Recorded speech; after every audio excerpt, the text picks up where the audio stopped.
that's a triple play. New episodes, I couldn't wait. Yeah, open your mind at the first gate. Press play, no need to debate. AOA, check me out. Look, plugged in, you can catch the hype. Golden Dawn, how we follow the light. Anime like life, married to it, my wife. What is going on, ladies and gentlemen, boys and girls, people of all ages? Welcome back to the AOA show. I'm your host, as always, Ian, along with the boys Isaiah. Oh, hi. Oh. And Gavin. Gucci shoes. And today we're hitting you with part 2 of our Tower of God discussions, Q&A, really extended session here. Another 10 questions slated, but it's really more because y'all sneak in more than that. And wherever we could, we tried to fit in people that asked a similar question, slightly worded differently, so we could give you guys credit where credit is due. So hopefully you guys enjoy. If you haven't already, you definitely want to check out the first part of our discussion where we went over the first 10 questions. They were all really good. It's a long discussion, but hopefully you guys enjoy it. We want to go out with a bang now that we've caught up to Tower of God. So we're going to jump right into this second discussion here. Gavin, you want to take away the first question for us? Let's do this. Question number 1 comes from Ex Guerrera. Thank you so much for your question. All right, so quickly, what do you think of Jahad's empire, his ruling style, and Jahad himself? Elaborate. We see that regulars can get pretty decent jobs on the and work on floors. He created a ranking system and let people climb the tower. Become rankers. To become rankers and receive eternal. I was like, become rankers. To become rankers and receive eternal youth and great wealth. Before that, the tower was a wild place and no one could climb floors except irregulars. Now we see that he gives his subordinates pretty decent working conditions with weekends and independent forces like Fug and Wolhang Song can operate freely in the tower until they attack Jahad or threaten his empire. It seems like my personal opinion. The further we go, the less Jahad looks like a typical villain. What do you think of him and the system he created?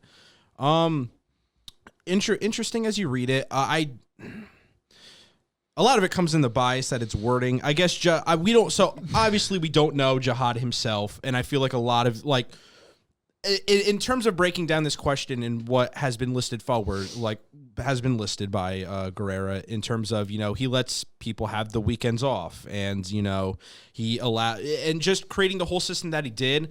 I also I'm trying to facilitate my thoughts in a matter. So we don't know a lot about Jahad, and I guess we also don't know that he's a good person, and we can use details that obviously portray him in a better light, and there are information that we know that also put him in a negative light. So saying that, he may give people, he allow people to work on weekends, for example. I don't necessarily think that is a benefit or is a good thing or makes him a good person, although it might seem like it because it's he lets people have weekends. At the same token, it's like he created this system, and you might say, it allows people to climb the floors, but you also know that it's rigged in senses like with the 13-month series and princesses that he instilled that it is literally it's a trap. There's no princess that can collect all of these swords, use them, and get the prophecy that he has already laid down. So it's like he created a failed system in a sense. Now, since we do know that as a fact, from Yuri trying to ignite both of them, and that was the actual response. I do feel like that he has created this system where he is on top, and he doesn't want that to be taken from him in any sort of way. And, he may allow people to work and, climb floors and attain power in some sort of way, but that also doesn't mean that he created a utopia in a sense, and I do think that there are negatives in terms of just any ruling of any sorts. So again, we don't know Jahad and really anything about him other than just the one time he has appeared, or Giga Jahad and his data self, but that wasn't enough information to necessarily say that he is a good person and has he upstands his ruling properly. It's weird because I actually think that he isn't. I think that he isn't as bad as people say that he is or think that he is, but I also, in a sense, do think that he does live up to that expectation in terms of him being a negative ruler. So I can see a catch-22 in between, but I do feel like it's more in the negative just because I do think that he is fearful of losing his power and will go very far out of his way to make sure that he keeps said power like a dictatorship. And I mean, it's as good of a dictatorship that he's running or try to flaunt it to be as, you know, being a utopia. Naturally, there isn't, just because there isn't that form of like democracy set, and he is willing to go out of his way to harm people that go against it, where we get Fog and Woolhex. I don't think that he just allows them to exist. I really think that he doesn't care about them because they haven't actually caused they're not a threat worth him pursuing. And now that they are, because he fears that they can overtake him, or there's a possibility that they can in the future, now he is actually going to go after them. But I don't think he just lets them exist for the kindness of him out of the kindness of his heart. They're more or less irrelevant to him. So, and that kind of plays into his personality. And if he is the pinnacle, which is what has been portrayed in terms of this society, it's almost like what's that? He has a big ego, and you know, he doesn't have to worry about really anything until a problem arises, and he snuffs it out. I mean, he has Red, which is literally a whole team of assassins to go after people who don't really mess with Jahad in any sort of way. And it's like, just the fact that you need to have this ultra secret service to snuff out people who are against you, again, doesn't really put you in a very good light, especially if you are creating a society as positive in which you are saying in this question. So I do think that there are a lot of detractors to Jahad, and that just goes with some of the systems he has in place, and that raises some red flags for me. Yeah, so I don't think he's all that's caught up to be, but I do think that he has done some positives in terms of his ruling, and they may seem like positives. However, I do think that it is outweighed by probably shady stuff that he definitely does on the back burner. Yeah. Good question. Thank you for asking it. And I mean, you know, said it a million times, I'll say it again. This is one of the most interesting things in this story to me, and I can't wait until we get more answers. But to answer this question, I believe Jahad is human. Actually, the wiki would indicate that he is, so he's definitely human. But, you know, what I mean by that is that I don't think there is really a real possibility for an absolute utopia, right? In the sense that people think. And basically, it's a long-winded way of saying that every person, whether they're in power or just on a normal scale, are going to have positives and negatives that surround them. So Jahad, I don't think of as, you know, I'm assuming what you meant in the question, this archetypal villain of, you know, like, I need to blow up the world, or like, you know, there's some like crazy thing going on. I do think he was an adventurer at heart who basically came to this tower that was shrouded in chaos, right? It was nature that basically had supreme rule with the gods or administrators and the ancients and whatever else was going on. And the tests were harsher, and everything was kind of this more, you know, grounded in a natural sense, but also, you know, nature can be beautiful, but could also try and kill you. And Jahad kind of brought order to what that was, which is something that I think is a good thing, at least, you know, in the short term, unfortunately. And we've seen the story play out so many times throughout any ancient texts or stories or just in human history, that there have been great leaders, kings, that have brought order to a chaotic place.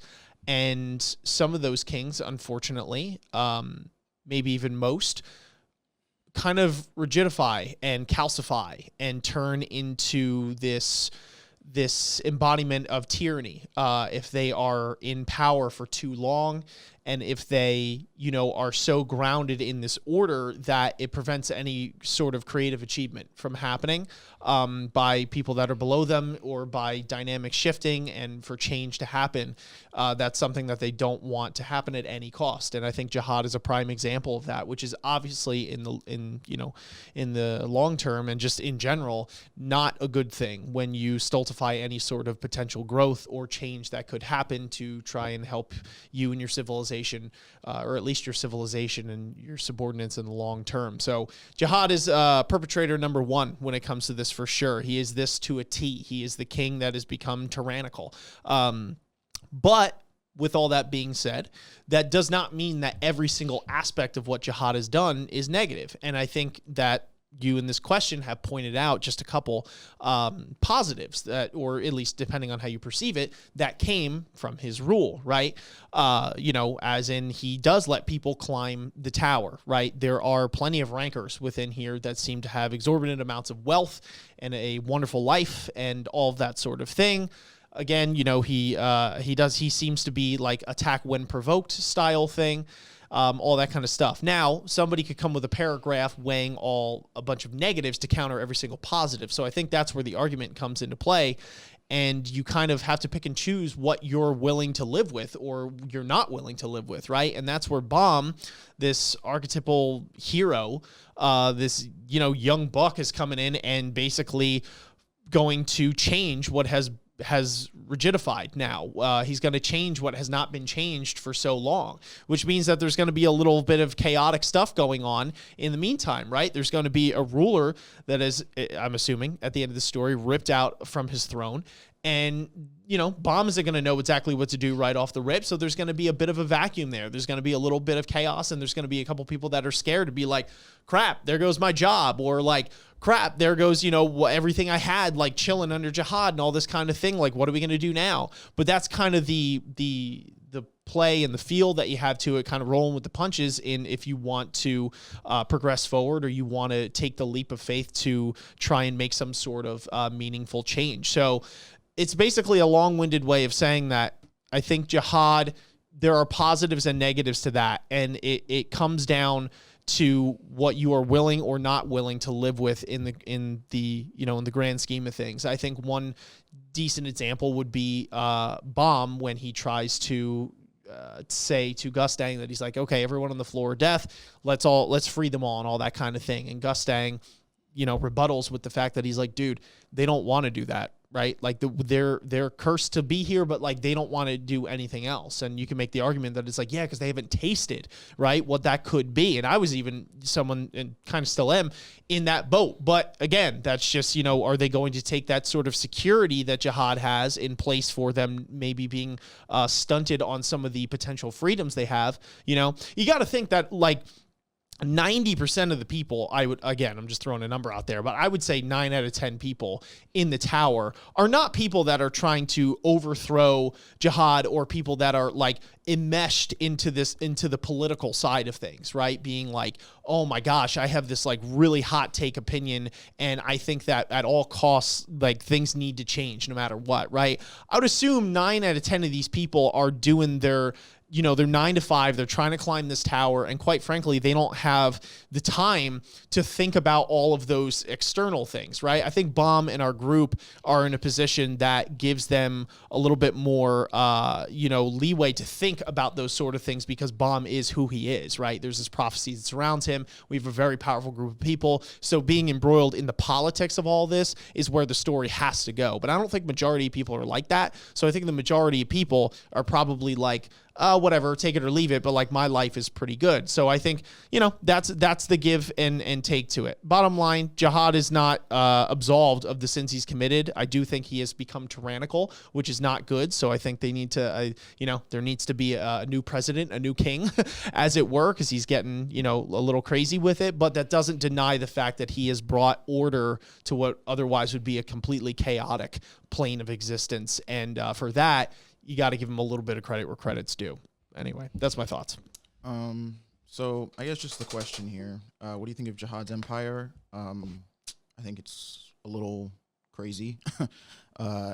Doesn't work. I mean, the problem is a lot of these benefits that are listed in this question here do feel a little biased because they really are only benefits that benefit the people that are willing to submit to Jahad's system, right? If anybody has any questions, if anybody opposes it, if anybody has any different suggestions on how to do a certain thing, live a certain way, and that way happens to go against what Jahad wants, well, now, they're either dead or getting kidnapped, killed, tortured, imprisoned, whatever.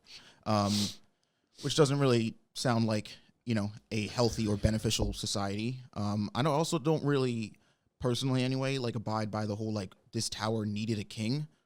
Jahad came in here and sort of, civilized, quote unquote, the tower, but we don't know anything about life in the tower before he got here.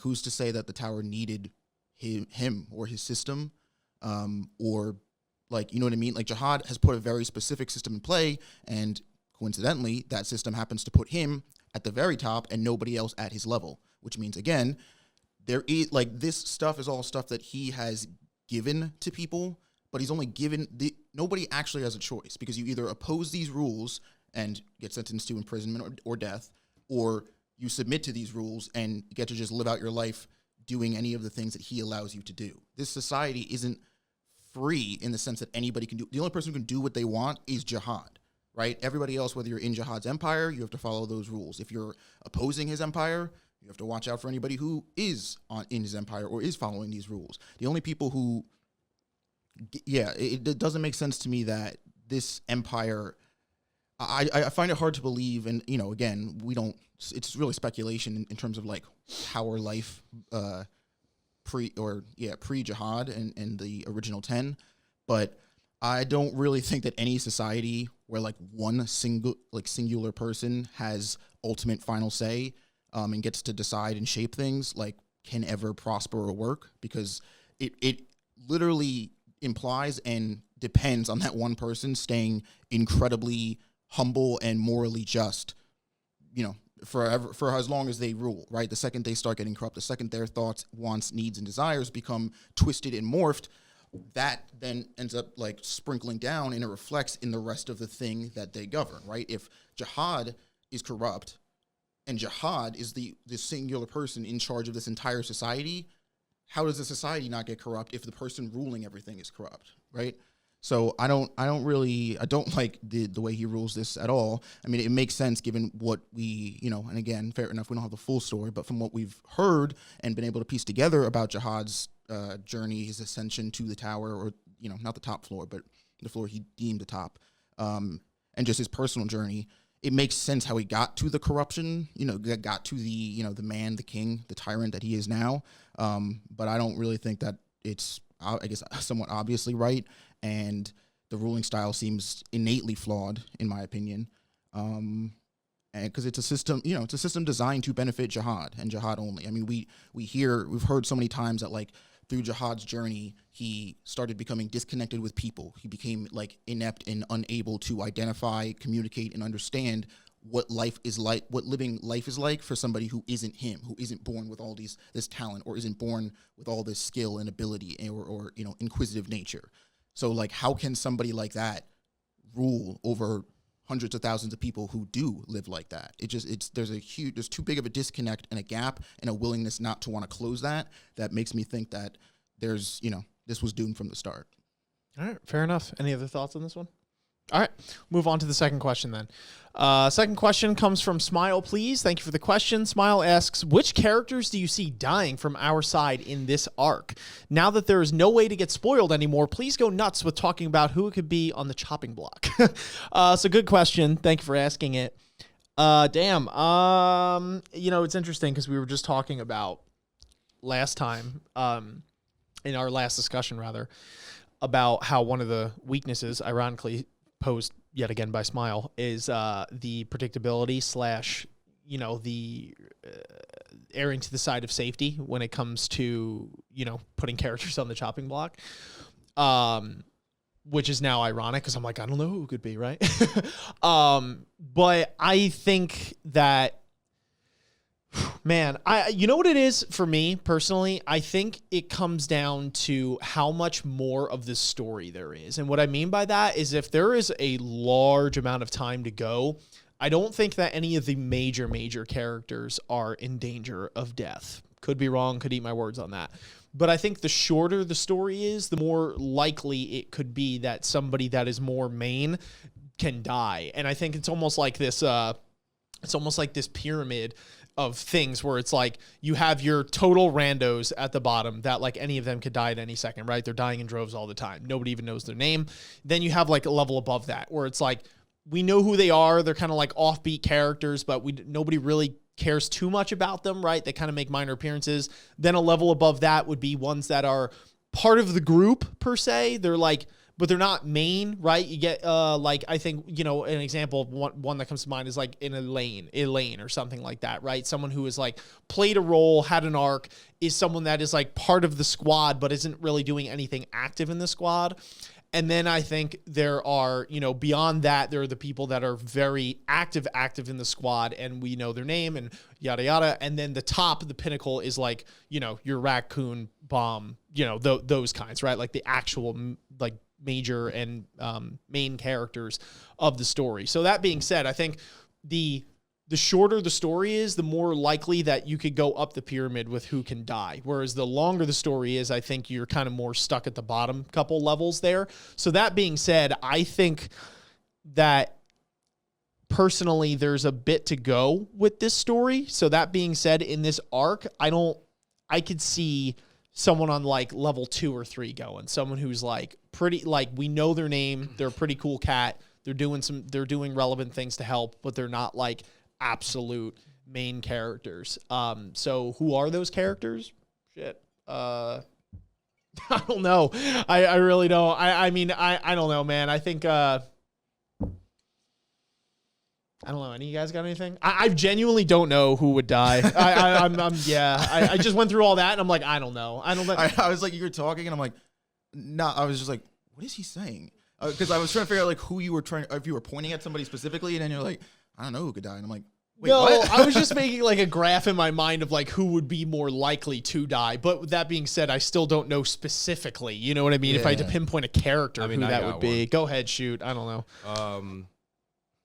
Oh God. Oh, you're just gonna say something. Dorsey. That is just because Smile asked this question again. Wow. You get Dorsey, and you also get a pass for that. What happened? Because the way I answered that first question was horrendous. But Dude, on a more realistic note, similar to what you were saying, I feel like the main 3 would survive, as in Raccoon Baam.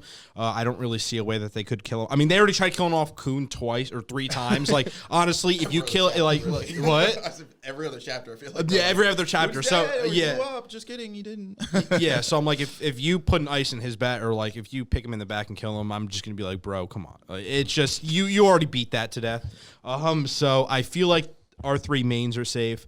If I had to make a wild guess, it would either be someone from the OG group. So although I wouldn't, it's very circumstantial, and I feel like it depends on the situation and what bearing said character would have in the current problem going on that would cause them to die, and it's really creating that whole situation and then analyzing it from that aspect. But with that said, say like a HOTS. Although I wouldn't want it, it would have to be of that caliber, I would feel like, from Shibasu's team. I mean, even Shibasu himself, although I really don't feel like he's that type of character that would be killed. But, I mean, then again, I feel like it would be a character of that caliber, although I do love them. If not, it would be something similar to Dang Dang, an introduced character. He tries to drive home the feels in terms of us, relating to him, connecting to him, and then pretty much cutting them off a little bit later. And I do feel like that's the route that's probably going to be taken in the future, other than killing off OG characters, because that just kind of seems like SIU said it himself. He doesn't like killing off his own. They're like his babies. He doesn't like killing them off. And although he knows that he has to, I do feel like he is going to limit that to the utmost extent until, say, a specific situation arises, in which case it couldn't be anybody from the main cast, because then you have no story. So it would have to be someone like who I mentioned before, like a HOTS. I can't see like a Knock dying, just because like the longevity aspect of her character. Like, she's like not even here. I was thinking that. Yeah. So it's something of that nature, with relevancy. It's hard to answer, right? It is hard to answer. And I'm really trying to think in terms of like rankers per se. Yeah. Because I could see a possibility for like a Han Sung, although he is one of my favorite characters. It's just like trying to find out some of those like characters you wouldn't expect, but also, could possibly get away with dying without impacting the story too much in terms of where it would go. I could even argue like an even Kel. Although she escaped death once, so I feel like just doing it again is a redundancy issue. But like, I feel like he can almost get rid of anybody on that caliber that isn't the main crew and continue the storyline. That's what I was thinking. It's like a Quattro or like a Blitz, Quant, something of that nature. However, I wouldn't want to see that happen. So Who do you we'll have think? to find out. I think, to be honest, all right. So like, it's kind of not.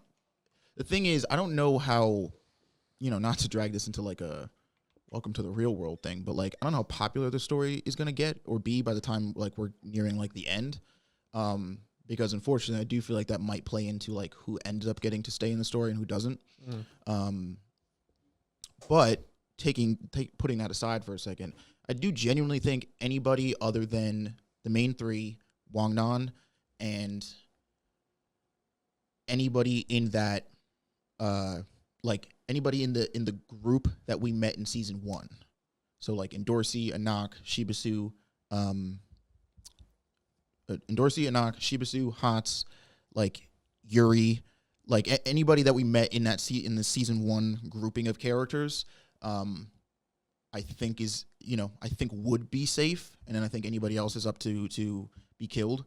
But to be honest, realistically, I personally would and it's tough because I understand what he means by like, I mean, like obviously, like you said, like he would hate to kill any character, especially ones that like we've either been with for a while or not. But like, I don't know, the idea to me personally that any character except for like the main three and Wang Nan being up for grabs is I like, but I actually don't like this idea that like getting rid of them means killing them.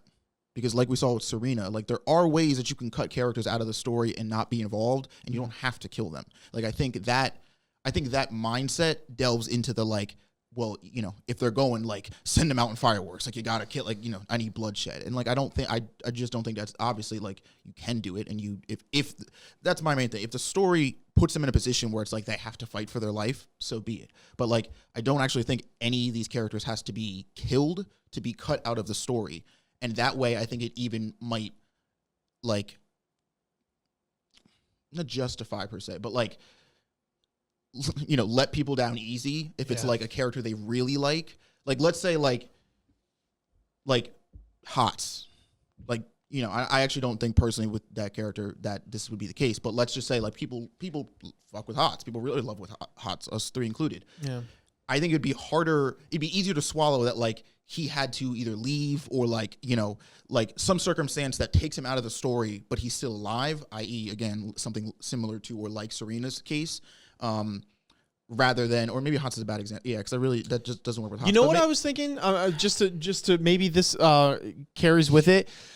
I'm thinking that anyone who hasn't had like a resolution to their arc or like unanswered questions, those are the ones that I think might be the safest. So, for instance, Rack is maybe a bad example because he's like one of the main trio. But to be fair, he hasn't gotten nearly as much screen time, so he could be. But I feel like, there are so many unanswered questions with that character in terms of, is he an ancient? What are the limits to his rock abilities? Like, there's so many answered things. Like, it'd just be kind of weird to kill him off because there's just so many questions we have. And then if he just dies, it'd be something. Or you take someone, even like a Hots, I was thinking too, with like, we've never seen him use that sword yet, right? So it would be kind of interesting for them to, remember his like badass sword that, right? So like, they could kill him, fair enough. But I guess my headcanon is like, that'd be kind of like taking the wind out of the sail if they introduce like he's gonna use that sword and it'd be something really cool and then he just dies, right? And he doesn't use it or whatever. Like he could use it then die, to be fair. But I think that's the point, right? I think that like characters that still have unanswered questions and still have like an arc to go through or like a beginning, middle, end, which a lot of these characters still do, it might be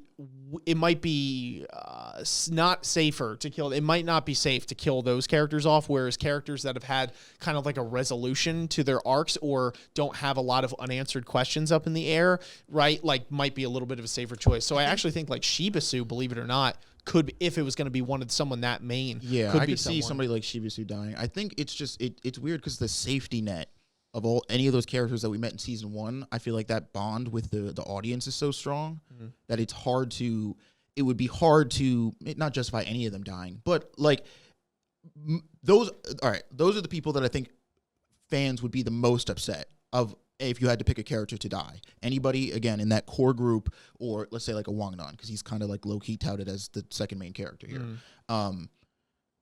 I initially was gonna say like, oh, and you can't do sweet and sour like that, but we kind of know that's already been done, and so I actually do think that other than Wangnan, the rest of that team is totally up for grabs. Any one of them could die, or all of them, or none of them. But I think really, yeah, like Raccoon, Baam, Wangnan, and like I would actually even say like Yuri and Dorsey and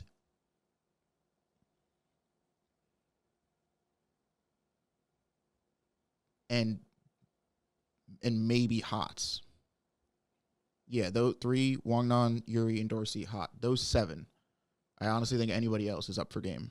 Maybe I could go ahead, Gavin. I don't know. I don't really agree with the sentiment that because the audience has a good bond with them, he wouldn't risk killing them off. Specifically, I guess for Hots, because look what happened to Papa Raptor, and I mean, like literally, he was called Daddy Raptor, and he had that bond with everyone. I'm not saying they can't die. I'm just saying in terms of the audience's. Gavin's like he was called Daddy Raptor. No, but what I'm getting at is, for me at least, I feel like Hots is almost in that same camp as, say, a Papa Raptor, where it's like, I get it, a lot of people like him, but also keep in mind, he hasn't had the screen time, quite frankly, and it's like, I do feel like he would be a character who could be up to grabs, because if you're going to throw Shibisu up there, I feel like he weighs a lot more in popularity than, say, a Hots, and that's kind of the weird thing when it's like, you throw popularity into the whole, like, well, that's what makes them safe. I really do feel like it just depends on who structures and who is more of a foundation to the storyline that is running, and which Hots hasn't been a part of for a while, and he isn't a foundational character. I don't like how you're coming to my man Hots. No, and that's but what I'm getting at is I like Hots, and I don't want him to die, but it's like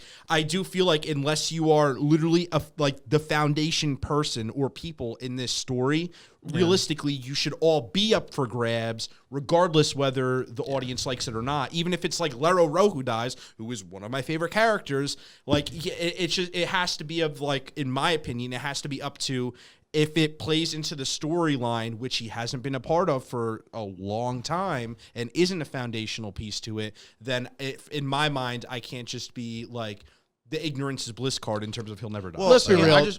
Hold on. I just want to state that I was not at all saying that, like, popularity is the end-all, be-all. Like, if everybody loves them, they're immune and they can't die. That's not what I was saying at all. All I'm saying is that, that is a realistic and, kind of ugly side to this whole storytelling and narrative, and especially if you're trying to tell a larger, more popular story, like, that shit happens. Literally pick any big anime that has happened. But my point is that, like, sort of like what Ian was saying, Hots, while he hasn't had a lot of screen time, that works both ways, where it's like, yeah, he hasn't had a lot of screen time, so he may not feel like a larger focus, but that also means that his narrative is still open to concluding, right? We haven't really gotten any resolution with that character, where it's like, you take a Shibisu, he, like, I'm not saying he can't grow anymore after where we're at with him now, but if he were to die, like, I feel like he's gone through enough of a resolution that, like, the next step for him might be, like, having to make as big of a play as putting his life on the line for people. And, like, that to me makes more sense than, like, Hots doing it, because it's like, we don't even really, like, Hots has, like, it would be like a robbing the character, of their moment too soon kind of thing. I don't know. Yeah, I don't know. Bottom line, let's be real. We know nobody relevant is dying anyway in this. I can't wait for somebody to clip this and then to play it back, and it's like somebody relevant died. But, like, I'm be real, dude. I don't know. If anyone's dying, it's probably like Dowon or something, or like Cha. When I really think about it, because it's like they were, again, one of these, like, arc specific, multiple arc, but you get my point. Like, grander thing specific in this moment of time here. And it's like, they're kind of exemplifying what this arc is about and all that. And, like, at least a micro level of it, right? You get your Baddises and all that kind of stuff. I feel like they're your Dang Dang, stuff like that. And I feel like those characters a lot of times are the ones that are most likely to get the chopping block, because it's like, it really drives home the sadness of it for some, but it's not making the super risky play of killing someone that's like, oh crap, if we kill this person, it's like, we killed this person, we can't have them again for the arcs to come, right? Where it's like a Dowon or a Cha or something like that could most likely die. And I'm going to go out on a limb here and say that, like, the overall, thing, like, the overall story isn't majorly impacted. I could eat my words on that one, but I'm just like, it's just so tough because this arc is going to be fights. It seems like they're going to play a game, right? Where it's like, I'm assuming it's 1v1s of some sort. So it's like pretty major players are going up to bat. So it's like, you know, those would realistically in this arc, because that's the question, be the ones on the chopping block. But who knows? I was going to say Yama for a second because his brothers could carry on his name. Because I'm like, okay, maybe he's ballsy and kills Yama. But yeah, I feel like White could even White maybe could even he's gotten his power back. Although that would be kind of a buzzkill if he like finally gets his power back. He gets one fight and then dies. Yeah, he just got into his. Well, I mean, keep in mind it would have to depend on how his relationship is with Bam, because don't forget he wants to literally eat him like a tasty or cake. Kallavan. So unless that can be like Kallavan, too, maybe Kallavan dies. Baam gets robbed of his glory. You know what I mean? Type thing. I think the main thing though is like I don't know. We've seen this story, like, you know, we mentioned in the last discussion, play the card of like safe over, you know, intentional, right? So it's like I said, I'm not trying to be like, oh, outside here in the real world, but there's a track record here. And unless SIU drastically changes how he wants to tell the story, I would say 9 out of 10 times he's probably going to pick the safer route, which means that most of the cast that we are with are probably going to be fine over a character that we either just met or somebody who's not, we're never going to see again anyway. So it doesn't matter. I think if anyone relevant is dying, it's not this arc. It's when they actually get into the place, like break the third wall. Yeah. Because Yvonne Kell states something.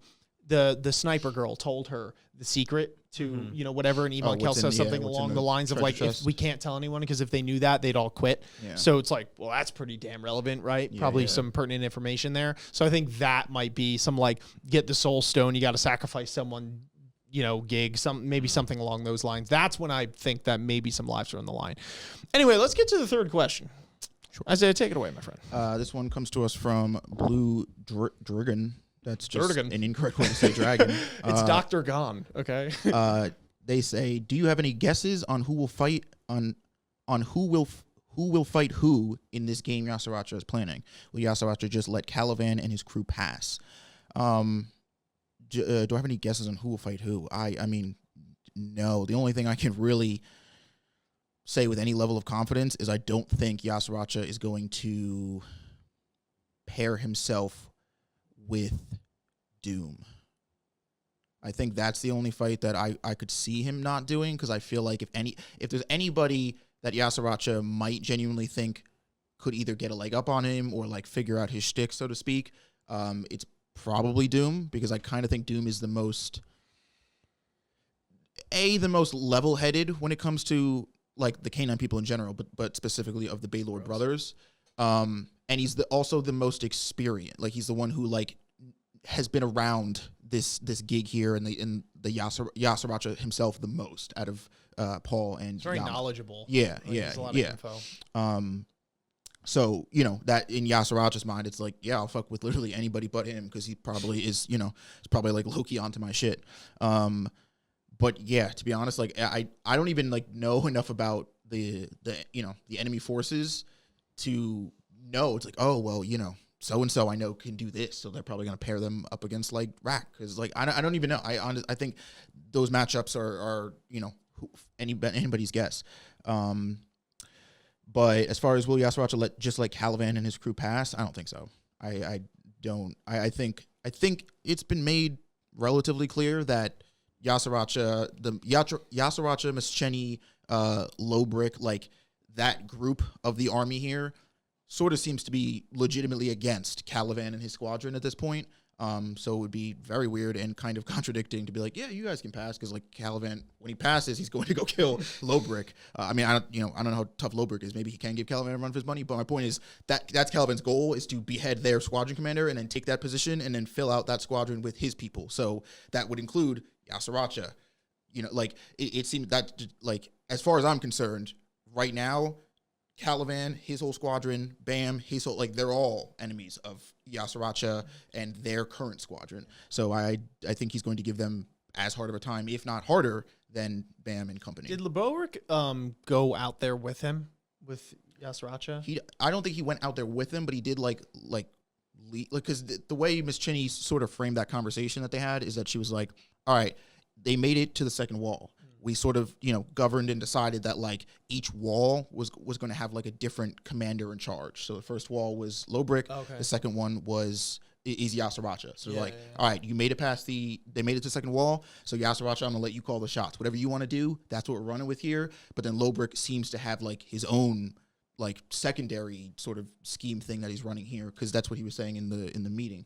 So I don't know. That's the other thing that always kills me with Jahad side or the enemy side is they never seem as connected and in sync as the good guys here do. Like I always feel like they're low key all in it for themselves. So it's like, I don't know what the Yasuracha wants. Like at the end of the day, he might just start killing everybody. I don't know. But yeah, I think at the end of the day, like I said, the only pairing I can really see not happening, I know the question says which ones do you, but I genuinely don't know enough about the enemy side to feel confident in pairing. Like I don't know what they want. I don't know what the goal here is, but I think it would be, let's put it, because Yasuracha does also have a habit of kind of low-key being an idiot, or cocky, very cocky. So it would be smart to not pair himself up against somebody like Doom, but I don't know. That's my thing. What do you think, Gavin? So oddly enough, I feel like Kallavan, I don't think Kallavan and his crew are going to pass, but I do think Kallavan himself is going to be separate from this one-on-one, and I do think that he isn't really going to be on the front lines in terms of taking out these new people that we've seen. I do feel like we know he's an absolute powerhouse and was the commander-in-chief of this army at one point. So I feel like it's almost odd as if he were to fight them in a sense, because they do know how strong he is. And I feel like in a weird way, Laboric has that ego and mentality of like, oh, my shit don't stink, I can take on anyone. And I do feel like in a weird way, if Kallavan calls him out on his BS, because don't forget the agreement that they made, although he didn't follow it to begin with because he didn't take any punishment. But Kallavan said, if you blow if the plan doesn't work as expected, I'm going to come there and you are going, I'm pretty much going to reprimand you. And then he was like, yeah, whatever. And said that. Afterwards, we found out that he was like, I'm really not going to do anything. I don't care. But if Kallavan comes knocking on his door and he's like, well, I told you I was coming for you, it's time. I do feel like Laboric is the type of person who would answer that call and go to fight Kallavan one-on-one. And I don't know. I think it's more of my gut feeling that it would feel, I feel weird if Kallavan was fighting the people that we see opposed from, Augustus, Love, Bam. I just feel like he needs to be separate from them. And I feel like that's just because of how much of a powerhouse he is. So I guess that's my thought on Kallavan. I don't think that they're going to let everybody through, but him specifically is going to be separate from this fight. In terms of matchup, again, I don't know, one-on-ones. I feel like maybe Love might match up against that mouse chick, that floating mouse person, because you have a really funny dynamic with food, like fried chicken and cheese, or something of that. It shows something SIU would do for fun. That was good. I didn't even think of that. And, I feel like that could be a matchup, and maybe Augustus, possibly that guy who just sits on his chair and floats all day, because he just seems very proper and pompous almost, so that kind of fits in, I guess, Augustus's personality. I almost feel like they're gonna match almost personality wise, or have a bounce off of each other that would add a little bit of comedy and seriousness depending on the matchup. I don't think he would do a very serious person, and I mean he could, that super crazy guy maybe can go against an Augustus, but I don't know. And then we have the two twins, which I honestly, at this point, I'm kind of grasping at straws with who even came down to begin with. Other than the guy sitting on the chair, cheese floating girl. Oh, the ghost. So there was that chick sitting on Ghost. Maybe she takes out I mean, I don't know what else that was other than a spirit. No. Yeah. But maybe she goes after the twins. I'm just curious, because what you were saying, Kallavan specifically might be let go, but his squadron would be kept behind. Yeah. Do you think after Kallavan watching his other whole squadron get blown up, that he would leave the rest of his squadron behind and pursue that goal, or do you think he would stay back again and fight anyway? My question is, what squadron is he with? Yeah, he doesn't have right a now. squadron. Does he have a squadron? Well, he doesn't have a full team, but he's got Chian Hee Ha. He's got like one or two other people that are from his original squadron I that forgot. are there to back him. Yeah, okay. Yeah, but would he benefit by, because I mean we know Kallavan's intentions in this fight isn't to help Bam, it is just to overthrow or no, but that's my point, is he wouldn't be fighting to help Bam, he'd be fighting because if he leaves more of his squadron behind, then everybody's dead. And we know he just got pretty emotional after watching the rest of them. I thought that somebody said that they wanted him to go on the front lines because they didn't, or it was Han Sung, that because they didn't trust him from behind. So now that the new game is here, it maybe throws a wrench into it. So maybe Kallavan. I think personally, Kallavan has to verse Laborik one-on-one. That's just for narrative purposes what makes sense. But there could be a play where it's like, you going to go against Jahad's Harmony? He's like, yeah, for my honor and my boys. Yeah, and he might. But I think it might be more of like he's fighting side dudes and just obliterating them, and it's not like main dudes. And then he gets to Laborik, and that's like the main boss. And then I also think that, personally, I think that Yasracha is going to fight Yama, yeah. Again, for narrative purposes, I feel like the matchups are going to be what you wanted them to be. Put it that way, what you expected them to be, right? Even though Yama seems to be at a complete disadvantage, just for narrative purposes, there's going to be something where he's able to maybe bypass the mind control, and Yama's going to get his 1-2. The other thing is, we know that Yasracha like really has never been about like I'm loyal and honest and fair. So I kind of feel like this whole thing of him being like, everybody's going to be one-on-one actually kind of means that like some of these fights are probably going to be pretty rigged. And that he's going to like, twist it in his advantage. Or he's so damn cocky that he wants to fight all the brothers at the same time. All three of the brothers. Yeah. I mean, yeah. Because he's like, I can mind control you, but then he doesn't realize, he's like, oh no, they did a thing and now I can't mind control them. Yeah, Yasracha is weird because as much as I'm like, you know what it is? He's not smart, he's crafty. Right. And like there's a difference because he's not, because I could see him doing some stuff like that, which it's like, dude, even if you can control the canine people, that seems kind of dumb. Like, why wouldn't you systematically take them out one by one? Because if you can control one of them, you don't even have to worry about and again, I don't know. I feel like, yeah, he's crafty, but he's not smart. He is a little cocky. So like maybe he tries to take them all on, but yeah, then I'm like, but it would be smart of him to take, use this rule to his advantage. And so I don't know. I don't know, bro. Yeah. It's kind of rigged from the start because you also have the two twins that literally aren't going to be separated and they're not going to count as one person. Yeah. So it's like, this is all it's already not going to be a one-on-one. Huh? These are all assuming that, it is the 1v1. Yeah, that's what I'm saying. Yeah. It's like, we're doing 1v1s. It's like, oh, you want to like pinky swear on that? Like, you know what I mean? Like, I don't believe that he's just going to I just want the big cat to come down and pinky swear. Just the cat's like, on my word. That's what I'm saying, bro. Like, why would he, I don't buy him. I don't believe him. I don't know. I don't think he's going to let Kallavan and the crew pass, though. I don't think so. But yeah, no, not the crew. Anyway. You know what? Actually, there could be a world where maybe we're underestimating Yasracha, and Yasracha is thoroughly sketched out by Laborik, and being that a lot of these guys are kind of like no honor among thieves style thing, where it's like, I kind of want to be the one there, or I just don't trust the guy that I'm working with. There could be a world where he's like, he lets him go because he's like, oh, my beef isn't with you. Like we have the Yama thing going, and then he goes. But I think the thing is, if Yasracha is a Lopobia, the Lopobia is one of the most loyal families to Jahad. So at the end of the day, Yasracha probably has to side with whoever is more in Jahad's favor. True. And right now, if we're talking about Laborik versus Kallavan, that person is actually Laborik, not Kallavan, because Kallavan would be directly opposing Jahad's orders. But if he was also sitting in that room with Laborik when that initial agreement was made, he would also then have to follow said agreement because that was from the squadron commander that was verbally announced. True. So that would, I feel like, weigh just as much in said favor in terms of what you just said, the latter. And that's kind of what I feel like is going to happen. Bottom line is I actually think it could go either way. I don't think I'm really set in stone on how this is going to play out, which is a way of kind of a cop-out on the question. But that's okay. We're going to move on to the next one, though. And I believe, Gavin, this one's yours. So whenever you're ready, mate. I see what you did there because question 4 is by Simony, mate. All right. If you remember back to the Floor of Death, I actually don't. No, I'm kidding. When Gustang taught Joaquin his place just with presence alone, and what Joaquin said to Taller about the gods of the tower, what do you think of Joaquin's journey and his ego and arrogance? Do you think Joaquin finally has learned his place in the tower? So I guess for the beginning half of this question, it is escaping my mind. So I hope one of you guys remember it eventually, but I will kind of go toward, I guess, the end of this question. I mean, we kind of hit on it a little bit in the last discussion in terms of like his Joaquin or White's journey, his ego, his arrogance.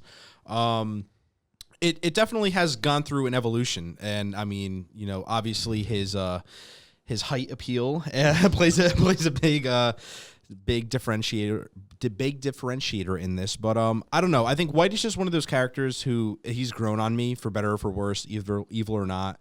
His ego has definitely been there, I feel like, from the beginning, and his arrogance. I honestly don't really feel like it's changed as much as he does seem willingly more open to, say, work with people who before he would have never given them the time of day, like when we first met him, and everything was manipulation. Everything was just getting him to where he needs to be in the future. And it seems like he has lightened up as the story has gone on and as he's gone on his journey. However, I also don't feel like that is completely resolved, also given his character and his arrogance, because then again, we know that a lot of it has been tamed, quote unquote, because he wasn't in his prime or full power, so he couldn't really do anything about it.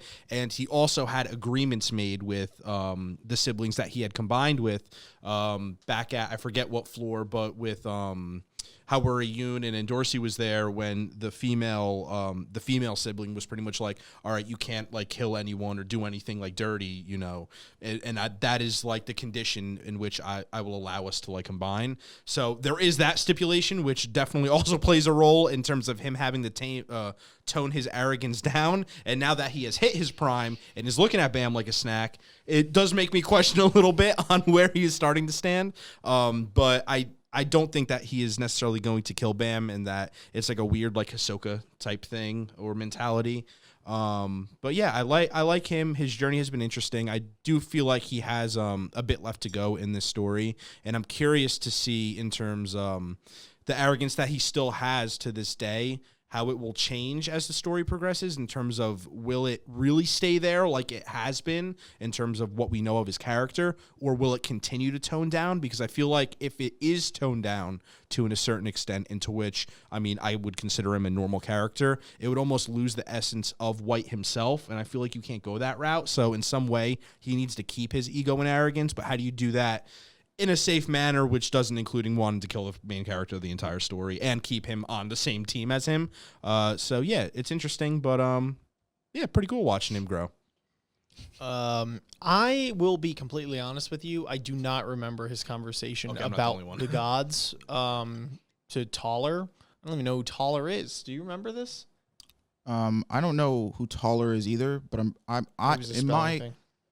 my assumption is that they're making a reference to when he's talking to Kallavan, when he finally, in the latest chapters, when he finally transforms into White, and he's talking about how powerful he is now, and he's like, oh, I'm finally at the form I was now, and he's like, although even that form is probably pretty insignificant to you gods of the tower, which I think is him referencing his encounter with Gustang, but specifically talking about any of the 10 heads and Jahad, right? And I think that the point of it is that it's supposed to show that way back season 2, early Joaquin, like, probably thought he was the hottest shit since the sun. But but now White and the journey that he has been through, like, it has forced him, in a sense, to grow up grow up is a weird term, but like to open his eyes and sort of see the tower for what it is and see himself in the tower for what that is, right? He's not this big omnipotent being, this slayer that's going to cure everything. He is as strong as he is, and his ego and his arrogance is still there. But I do think he does actually identify that, like, there are bigger fish in the sea than him, and that, like, that gap might not be something he can close on just power alone. I think that's what is referencing, because I remember that line, and I think that line is supposed to be like a subtle cue that, like, there are gears turning in White's head, and he's not just like running the arrogant ship until it crashes. Yeah, I think there's something where it's like White may have always known this. He just might not have been as vocal with it, or he kind of repressed this into his subconscious.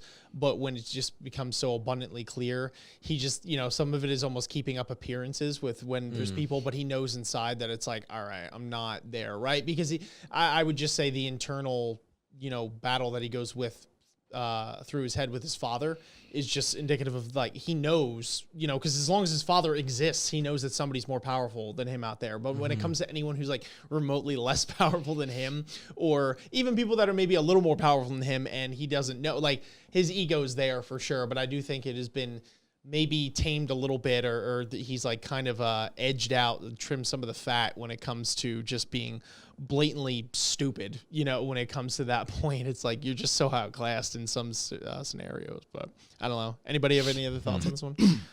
Well, I mean, I think that I don't know. I think I would genuinely make the case that there's been growth in White's character, and that I would even argue to say that there is a possible path of redemption for him. I don't think like redemption means that like he's going to be like sitting drinking tea with the boys by the end of this, but getting White's flashback with the whole deal with his father, it does to me indicate that like White has not been like pure evil since his creation and since his like, you know, his literal birth. I mean, his father basically forced him to make a pact with the devil in order to have any real shot at either existing and or being a part of. He didn't force him, though. I think that's very relevant. Okay. To be fair. My point is that... Give him an ultimatum. Yeah, but my point in that is that there is a motive that drove White to go down this path, and he identifies like that may not... Like, there's lots of conversations and little, you know, quotes and lines that he's had throughout our time on this team that indicate to me that he has critically thought about it, which, like, you know, say what you want, I do think is the first step to understanding, you know, yourself, your perspective, where you fit in this world. And like, again, I don't think it has to happen. I absolutely think White can stay on the evil train and, you know, either die by Bam's hand or, you know, maybe his father, whatever, you know, sort of just be consumed by that. But I don't think it would be like an ass pull or, you know, out of nowhere or, you know, not warranted for White to have some kind of redemption, even if he ends up just sort of being this like weird neutral anti-hero.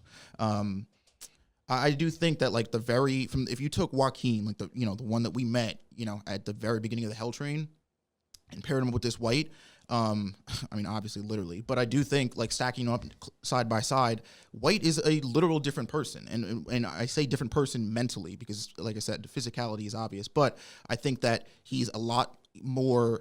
I say a lot more collected, but I say a lot more collected for White, which might be like that bar might be lower for, you know, most people, like take like a Bam. But for Joaquin, for White, I do think he doesn't 100% jump into battles without thinking, without caring. Yes, he's still arrogant. Yes, he's still cocky. He has an ego, i.e. like him just flaunting sort of his power whenever he can. But again, like it's been established, that power is something to be reckoned. I mean, especially when like he's in his White, like his final form, so to speak. He's not like a pushover, and he's not somebody that like you can kind of just scoff at and be like, oh, you're just being a silly little kid.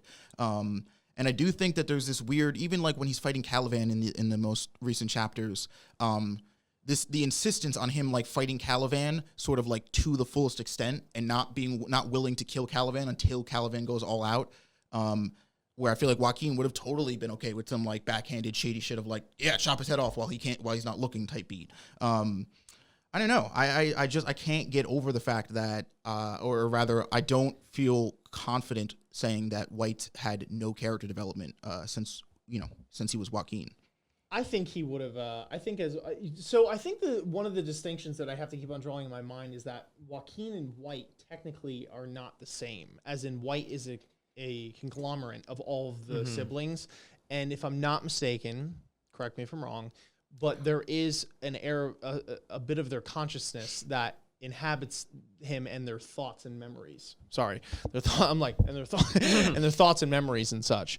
Now Joaquin is the one that's kind of steering the ship, as it were, and his personality seems to be the one that is the main, right? Which seems so. I guess what my point is that I don't know how much of White is Joaquin and how much, you know what I'm saying? Yeah, like 100%. Whereas like Joaquin, I don't know how much of that is separate. Yeah. If it's just he's going under White, but it's virtually just Joaquin because the other siblings are just like they're just silence, and then it's the same person anyway. Or if it's he was talking to Vincent, his brother. Vincent made it sound like Joaquin is basically the only one still there. That like Joaquin absorbs the siblings and takes their power, but like the way he talked, he was like, he's like, I was trapped. I was just in this, you know, secluded, you know, I don't know what space or air or whatever, but like Vincent, like there is no, it's not like they're all sitting in different chairs in the cockpit and Joaquin's just in front.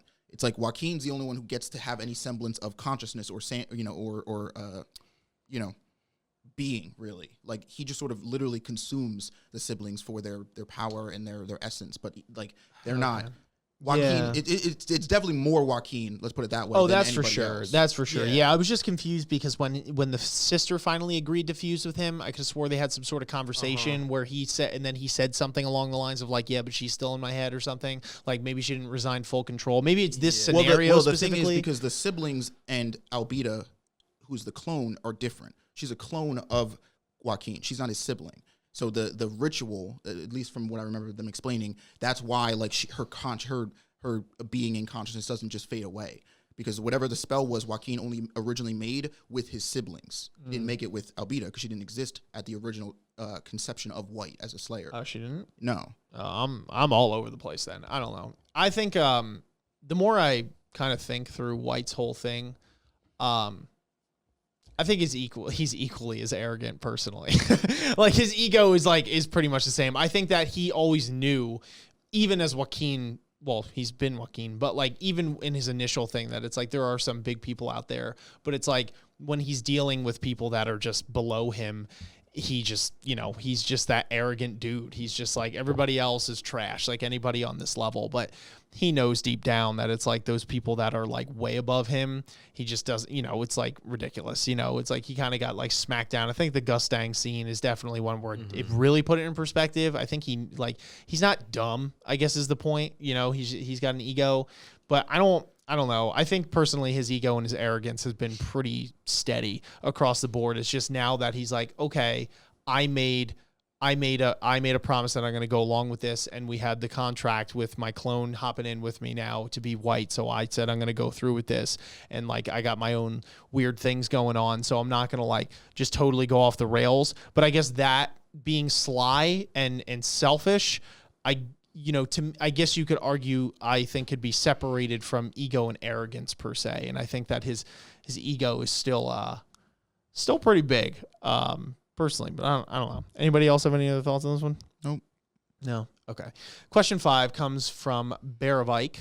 Baravike asks, with Kallavan joining Baam in the latest chapters, complaints have started to surface that too many former villains are joining Baam's team.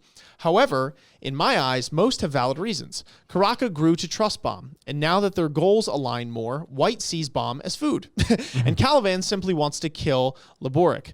What are your thoughts on this complaint, and would you be okay if it continued to happen if a valid reason exists? So I actually, to be fair, can see merit for this complaint, but I also think it's interesting that they decided to complain when it was Kallavan, because all things considered, I actually do totally see the reason for Kallavan, and I do think that majority of the time, at least in these later arcs and chapters, that so it makes a little bit more sense from time to time. I actually had this issue personally. This issue arose with me from Beta. And Beta is actually the standout one personally, but I do think even with Shasha as well, and I can name a couple others, and maybe I'm picking at straws, and maybe I'm being a little critical when it comes to some, but I could see the room for complaint on this one, in the sense that was always something that bothered me, because I'm like, you better have like a damn good reason for just like joining the squad, and not only that, for the squad accepting you, right, to like hop on board. And I feel like if there's a purpose or like a motive that seems to align in that moment, and you guys could coincide, and then you split, it gives it a little more justification, in my opinion. But like the Beta one for me is one that's just always kind of rubs me the wrong way, because it's just like, I didn't personally see much of a reason. You could argue it's like, yeah, but he's part of Ennicore and stuff. But I mean, no, on like more of like a meaning reason, right? It's like Kallavan's like, we need to go to get Laboric. Like Beta just seemed to have like tagged along, and there was like really not much repercussion for what went down, even though he tried to kill them all and his outlook was terrible. So anyway, end of rant there. Point is, I can relate to the complaint. I can see why people are complaining about it. But to be fair, to answer the second part of the question here, what are your thoughts on the complaint, and would you be okay with it if it continues to happen, if a valid reason exists? I am okay with it so long as a valid reason exists, but I think that It can't be an ass pull. It has to be a legitimately valid reason, and it can't just be like, oh, okay, I completed this goal, and now all of a sudden everyone's like not questioning it, and then they're still along for the ride, and it's like, whoa, didn't you kind of like do your thing already? That's where I would have complaints with it. I think we've just got too many people in this damn squad to begin with, and we can't be turning every single good guy or every single bad guy as part of the squad. I just think it gets a little crazy at a certain point. So I definitely see where the complaint is coming from. But I do think Kallavan is an interesting case because I saw that coming with Kallavan, and in my own mind was like, okay, it actually makes sense given Kallavan's character. I think that's at the end of the day. If it makes sense with the character, like specifically, like what kind of character they are and from previous actions that we saw and all that kind of stuff, and you could sell me on it, then I'm cool with it. But if the character, it's like they had like as part of their character, there was literally no reason, and then all of a sudden the next panel we see them as part of the gang, that's when I personally have a problem with it. But those are my thoughts. I mean, yeah, I also don't really have a problem with any of the current villains that have joined Baam Squad because I don't know. Part of me doesn't even really. The more I think about this story, the more like the line of like good guy and bad guy just doesn't feel as concrete as like other anime or other manga or whatever that I've read. Because I mean, this story does do a pretty consistent job of being like, we said this in our first discussion, but like everybody is ultimately in one way or another trying to do the same thing, which is climb this tower. How they do it, who they align with, we've seen that like the one consistent thing in this story is that like people will do whatever they need to do to stay alive or climb the tower, get to the next floor. Who you work with and how long you work with them is like kind of just like it's part of the journey. It's part of the trail. Like to be like, oh, Karaka, have aligned as a villain, so I can never ever work with anybody who isn't a villain, even if it means having easier access to the next floor or more information or more power. Like that just feels ridiculous. Like why I don't believe any of these characters have that much pride in their status that like they would. I mean, we've seen it. There has not been a single character except for arguably Baam who has, and even when he's made the statement, he still ends up doing it. Working with X or Y person, regardless of where their status or stance is, if it means getting to the next floor or getting, the goal, the next thing that they want, whether it's power or information or whatever. So all I have to say is I don't actually really, I totally like buy everybody that has swapped over. I mean, Shasha, like, I don't even really like, Shasha is just, I don't really know what that girl is doing. Shasha just kind of feels like she's fucking around. So I haven't been like, oh, Shasha, you villain, what are you doing here? I'm like, oh, there she is. And to be fair, she also hasn't really been hanging with us that much. Like, she was with, Bam's team a little bit after the workshop, but then kind of, went off with, what's the other team? Rand's team. And kind of, hung out with them.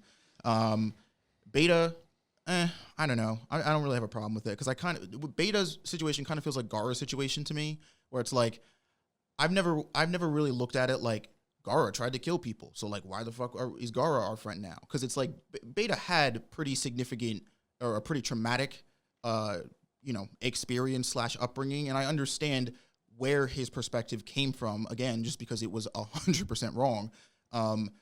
There was like nobody in Beta's life to challenge that viewpoint, right? Or to make him think, or even, make him think any differently, or make him think that thinking differently would do anything, right? All Beta lived with and had was the people that were torturing him, the people that were giving him this traumatic life experience. So once he finally met people that had a different way of thinking, and sure, I do think there's an argument that like the literal transition from, Beta being their enemy to their ally was definitely rushed. Because again, to go back to like the Naruto Gaara thing, I think that's a very smooth, like it's a much better handled, like, oh, Gaara was the enemy, here's like the interlude. Here's the in between where Gaara has like self reflection and he's going through his thoughts, and then he does like some stuff on his own, and like now he's like with us. I think that's the key part for me. You know what I mean? The interlude. He did his own stuff. Now you know what I mean? Yeah. Like he comes back. That's what I'm saying. Yeah. That part for sure could have been handled better because I think Beta's was rushed.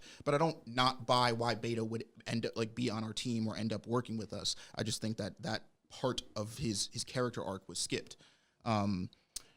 And then, like I said, Karaka, I actually like fully 100% buy. I don't really even, it's funny, I guess hindsight's 2020, but looking back, I don't even think there's a claim that Karaka was 100% evil. I think Karaka was just like, he's just, again, sort of like a lot of these characters have just either been fucked up or traumatized by, Jahad or some part of this tower in the system, and we're looking for a way to attack that. We're looking for a way to get back at that and get vengeance or justice for the injustice they suffered. And now that they've aligned with Bam, or now that their paths have crossed with him, they're like sort of being, classic protagonist thing, being swayed by Bam's either, his perspective and stuff, and are like deciding to join with him. But I don't even actually think that, I think that ends with Karaka though. Like I think White is here with us, but I wouldn't be like signing his name on our ally list. I don't think it's like safe to be like, yeah, White's a homie. He would take a bullet for any of us. Because I don't think that's true at all. And Kallavan quite literally says, I am not your friend. Like I'm doing this so that I can get what I want. It just logistically and analytically makes more sense for me to work with you to get past this wall. But like, do not make the mistake. We are eternal enemy. He literally says that. So I 100% don't even count Kallavan as an ally joining Bam's team, because I think that implication means something like a Beta, where it's like, oh, now they're signing on with us, and now they're just going to ride with us, indefinitely and do whatever we want. But I don't think Kallavan or White are even on that train to begin with. Thoughts? To be brutally honest, you guys, like, for people who do have complaints for this happening, you're going to have to get used to it, because, like, it literally comes with just Bam as a protagonist. Like, that is literally his whole purpose, is to be the most, like, ignorant, nice, pure person humanly alive, and that is attractive to people. And then when you back that with, like, natural, raw talent and superhuman abilities and being an irregular, you're going to expect people to have a change of mindset when he fights enemies and villains. Like, it's literally built into the protagonist, and any shonen that you watch, that is the backbone that makes them a great protagonist, is being able to sway the mindset of villains and help them take that next step forward and change and bettering themselves. Like, it's written thematically in the story. So if it's a problem, it's going to continue, so be ready for it. And that's just how I see it personally. And with that reason, there needs to be valid reasons for the change of mindset. Yes, and again, that just is kind of the backbone of what I feel like the story is and what many are. So it's not anything that should dissuade you, and especially with why we have Kallavan where they are, and Karaka and other villains, like, they are very legitimate reasons, and they are valid. And even if you consider shoehorn in ones like, say, Beta or Shasha, do you see them regularly? When's the last time anybody can remember seeing Beta or Shasha? Like, realistically, and that's the thing, where if they're not going to be relevant villains, you're going to have that change of mindset, because that's a given, being Bam and the character that he is.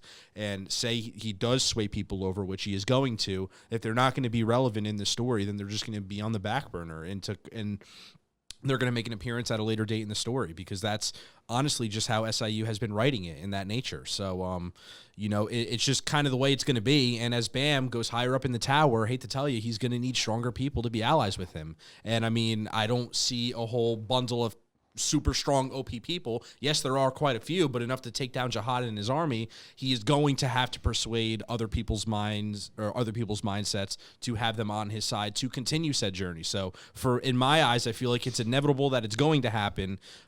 So you kind of have to get used to it if it dissuades you in any sort of way. And I feel like it really shouldn't. And for the most part, they have had valid reasons and justifiable reasons for why they are joining his team. So I don't think it's anything to fret. But yeah, I really don't know a solution to tell people who do have complaints other than, I guess, don't look too far in the lines. Like, they really do have valid complaints. If you don't agree with them, fair. But I mean, there's really nothing else that can be done for you in terms of continuing the story because it's just going to happen. Like, I'm sorry. Yeah,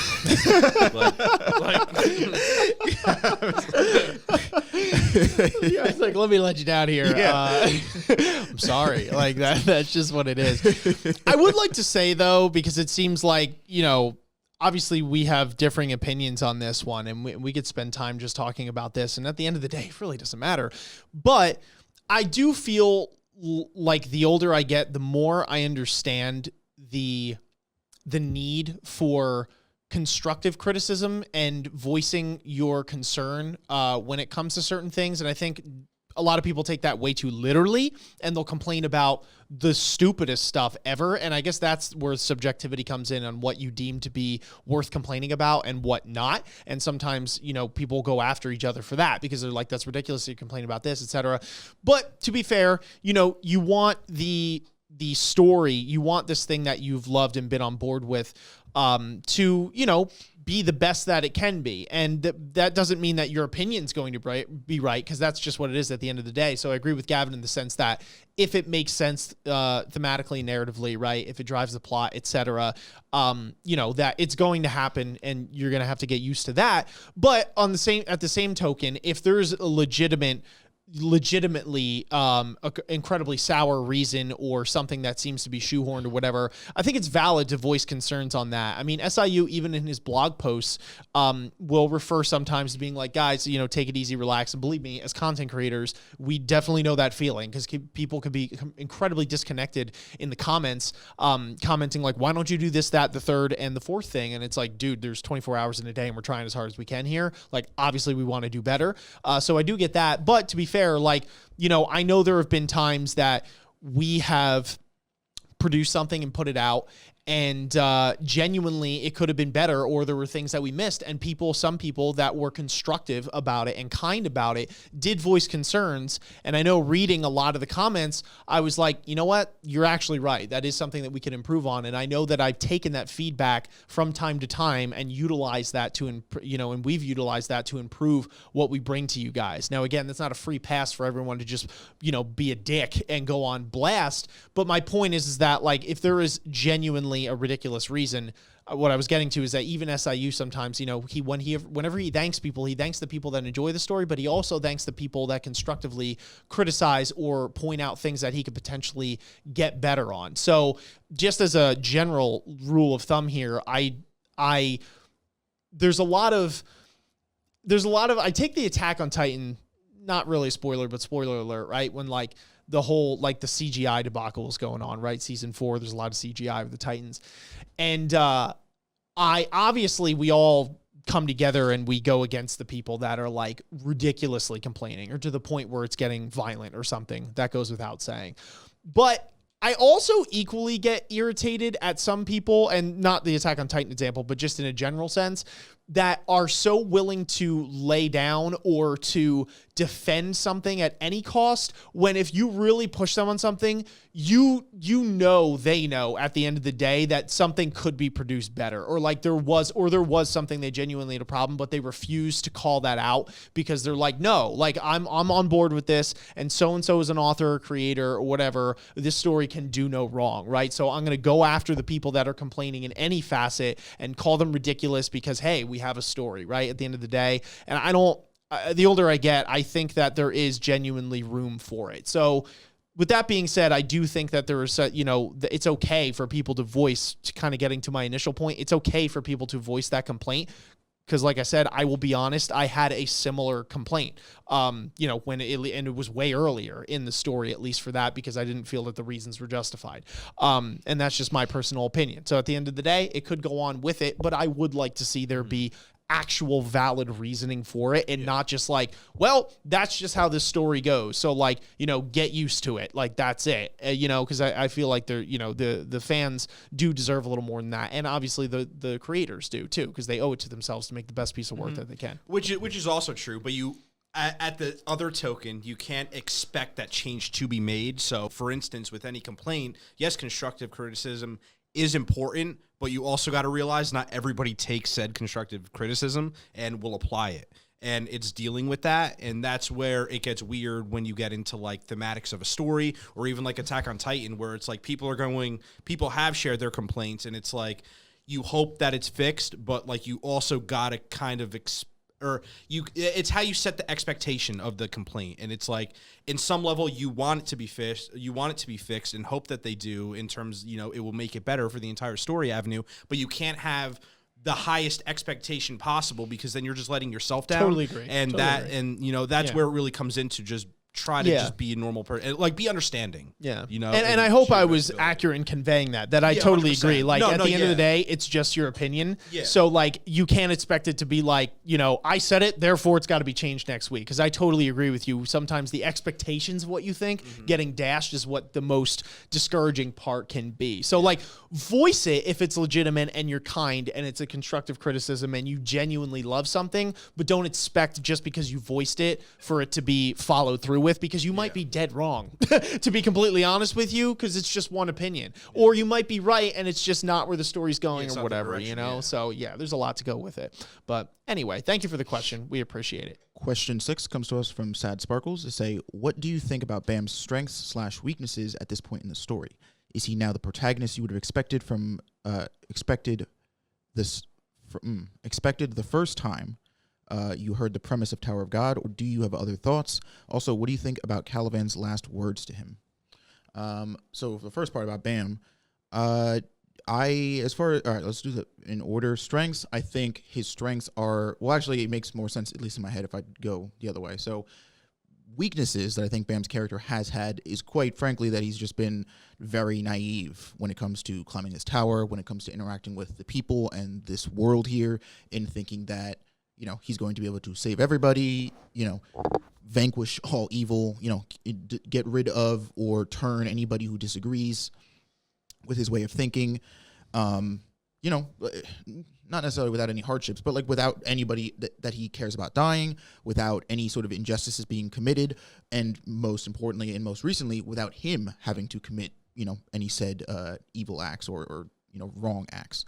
One of the strengths is that, much like the way he does physical combat, I do think he's a pretty quick learner, and I think he's been put through enough experiences now, and I think he has been, he is also an incredibly introspective character, which I actually think, is a somewhat obvious strength. But to be fair, a lot of the other characters that are sort of in Bam's wheelbarrow here, i.e. like a White, Karaka, and let's just take it all the way up the chain to just someone like Jahad, probably don't do a lot of that. There's not a lot of like, well, what did I do wrong?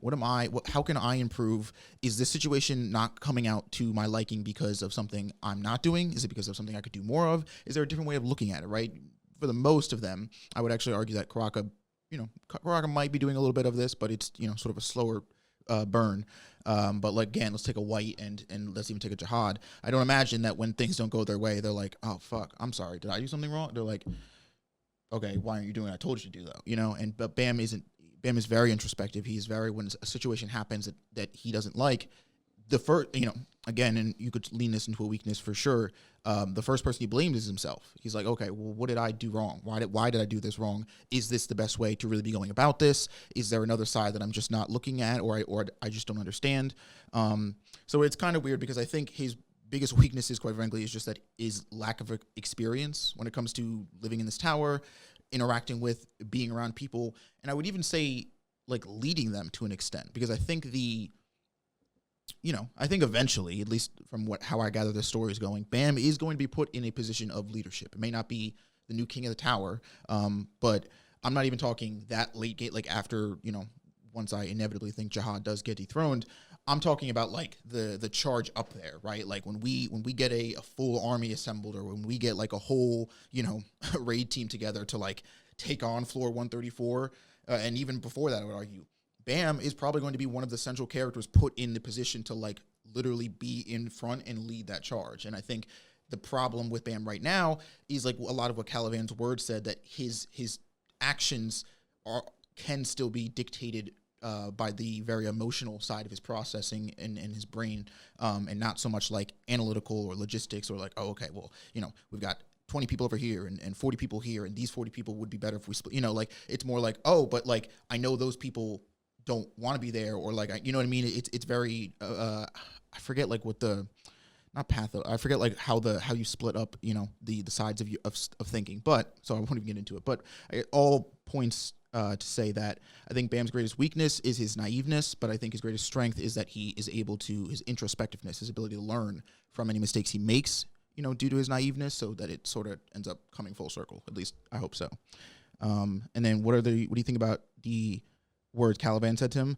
I think they're true, to an extent. I think Kallavan's words were a little skewed because they kind of paint that like Jahad's, the way Jahad. I think there's more of a balance than Kallavan is letting on. I think that his words paint that like Bam is unfit to be a king because he's not willing to basically become a dictator like Jahad is. And I don't think that. Well, I think Jahad is like where he is at currently in terms of his position is wrong, and I think the way he's going about it is wrong. I actually don't think that like he became a dictator once he got corrupted. I think like there was the corruption was a much more slower role, and he actually probably agreed to becoming the king of the tower much earlier than like the corruption settled in, so to speak.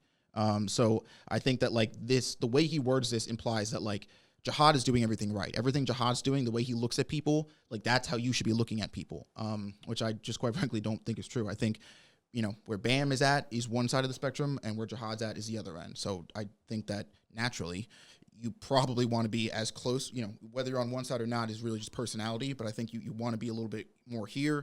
And I think these two, characters, Bam and Jahad, are just too far, two sides of the same line. Any thoughts? Yeah, so pretty much for the Kallavan part of this question, I pretty much agree with everything that Isaiah says. In terms of strength and weakness, I mean, the biggest weakness, again, completely aligned with Isaiah, is the ignorance of Bam, which I won't go crazy on because Isaiah talked about it. But as a strength, something that I would like to add in there that I like is obviously his ability to sway people's mindsets and get them on his side, or get them off of the track that they were on, whether it was negative or non-productive, and help them find a new light in their life, so to speak. So that is a very big strength of his and something that's really cool to see, especially how he impacts villains in particular. Another interesting, I like the question, is he now the protagonist you would have expected the first time you heard the premise of Tower of God, or do you have other thoughts? I thought this was personally intriguing, even though I don't remember the exact premise because we did start with the anime in terms of watching it, but I would say that I wasn't expecting at the point that we're at to see Bam taking responsibility in terms of the actions that he is putting, like in terms of his actions, and he is willing to say, mess with the souls and make that decision to utilize them in that given time. I really don't think that I would have seen Bam being capable of doing something like that in the future, just given again his purity and seeming ignorance and everything else based off of who we met in the beginning of the story. So I think I could say that this definitely has exceeded my expectations and what I originally thought, and is going down a direction that I personally like and am intrigued by, because it gets a little boring when it's just that same mindset moving forward. But with Bam, it genuinely feels like it's evolving, and it isn't straying too far from his former self, but it isn't just him with that same mindset just ramming through the entire storyboard. Like, it has progression, it has realization, it has that humility to it, and it isn't something completely different from his original self, and that comes with understanding, and I like that. I really like that the story has gone down that route, and that is all my thoughts. Yeah, honestly, there's really not much more to add on that. You guys really covered all the points there. And Kallavan's words, I do agree with you guys. I know that Baam has a good quality in the sense that a true king should serve his people and not the other way around, and be willing to, maybe put their life on the line for anyone in their kingdom.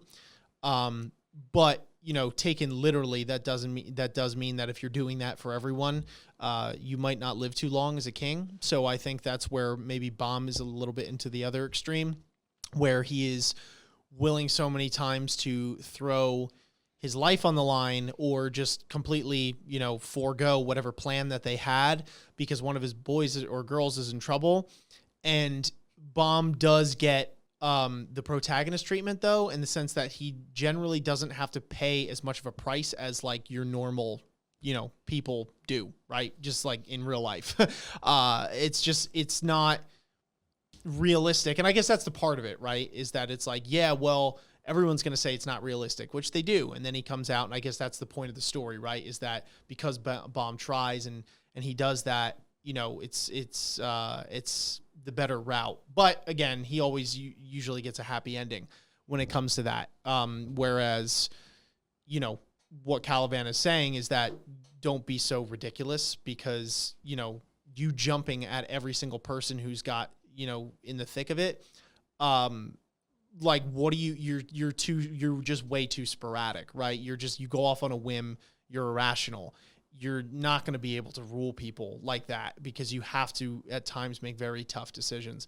But again, I agree with these guys. And I think where Kallavan does miss the mark is from what I said earlier, in the sense that Jahad is the total other side of the spectrum and just treats all these people like bugs, to put it in the words of Gustang, or all of them the same, right, in the sense that they're expendable. When he says he treats them all the same, it's not that he treats them all the same as in, I'm going to love and uplift all of you. It's I treat you all the same as in you're all dirt unless you're, up here with me, 10 great families.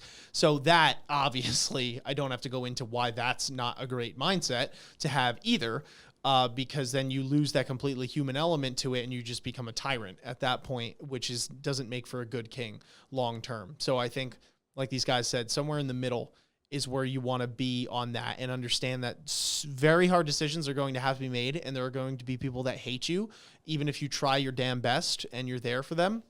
But also realizing that you are also human, and that these are other humans that you're dealing with, and that you can't just disregard their decency and their life and their worth just on a whim because you want to accomplish whatever your next goal is or whatever. And I think it's finding that balance. So do agree with these guys. Next question. All right. Question number 7 by Big Dumbass. Who is your favorite character in Tower of God? Are we just limiting this to one? Or are we like kind of going in on it? Or, Well, I mean, it can that start would with the be- preface of one, but are we talking about other ones, or is I it guess just like that's one the and done? favorite characters, though. You do you, bro. You All do right, you. boo boo. Yeah. whatever. I don't think you're just gonna name one character and not going on somebody else. It's kind of hard, like, to just do that. Gavin, let's put it all this right. way. You All got right. this question. You were the first one to answer. You set the tempo, my friend. I set the tempo. Well, favorite character. I'm not gonna wuss out. Favorite character. Lero Rowe. I do have bias in it, obviously. I mean, it's favorite. Yeah, that's why I said, bro, it's been a long day. I've been up since like. No, don't ages. worry. I've been. So Lero Rowe, I guess reasoning behind him specifically. One, he's an audiophile, which I really appreciate. And he had one of the dopest looking bachelor pads in the entire story. Wait, I've gotta you say said he's an audiophile? What do you mean Audiophile. by that? Like, what is that slang for? Like his.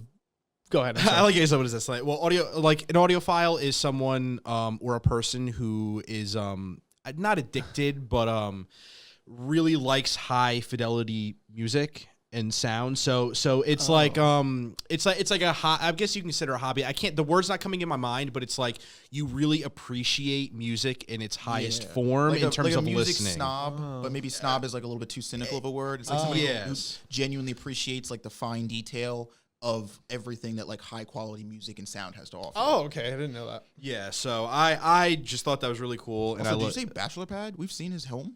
yeah. We do. Yeah, when Kuhn's making the Kuhn's doing some plan with him, right? And he goes into his house. Yeah, he goes into his house. It was like he was sitting in this chair, and then there was another chair, which respectively Kuhn sat in, and it was like literally the whole room was cluttered in like record players, different different forms of Genuinely don't way of remember playing that. music.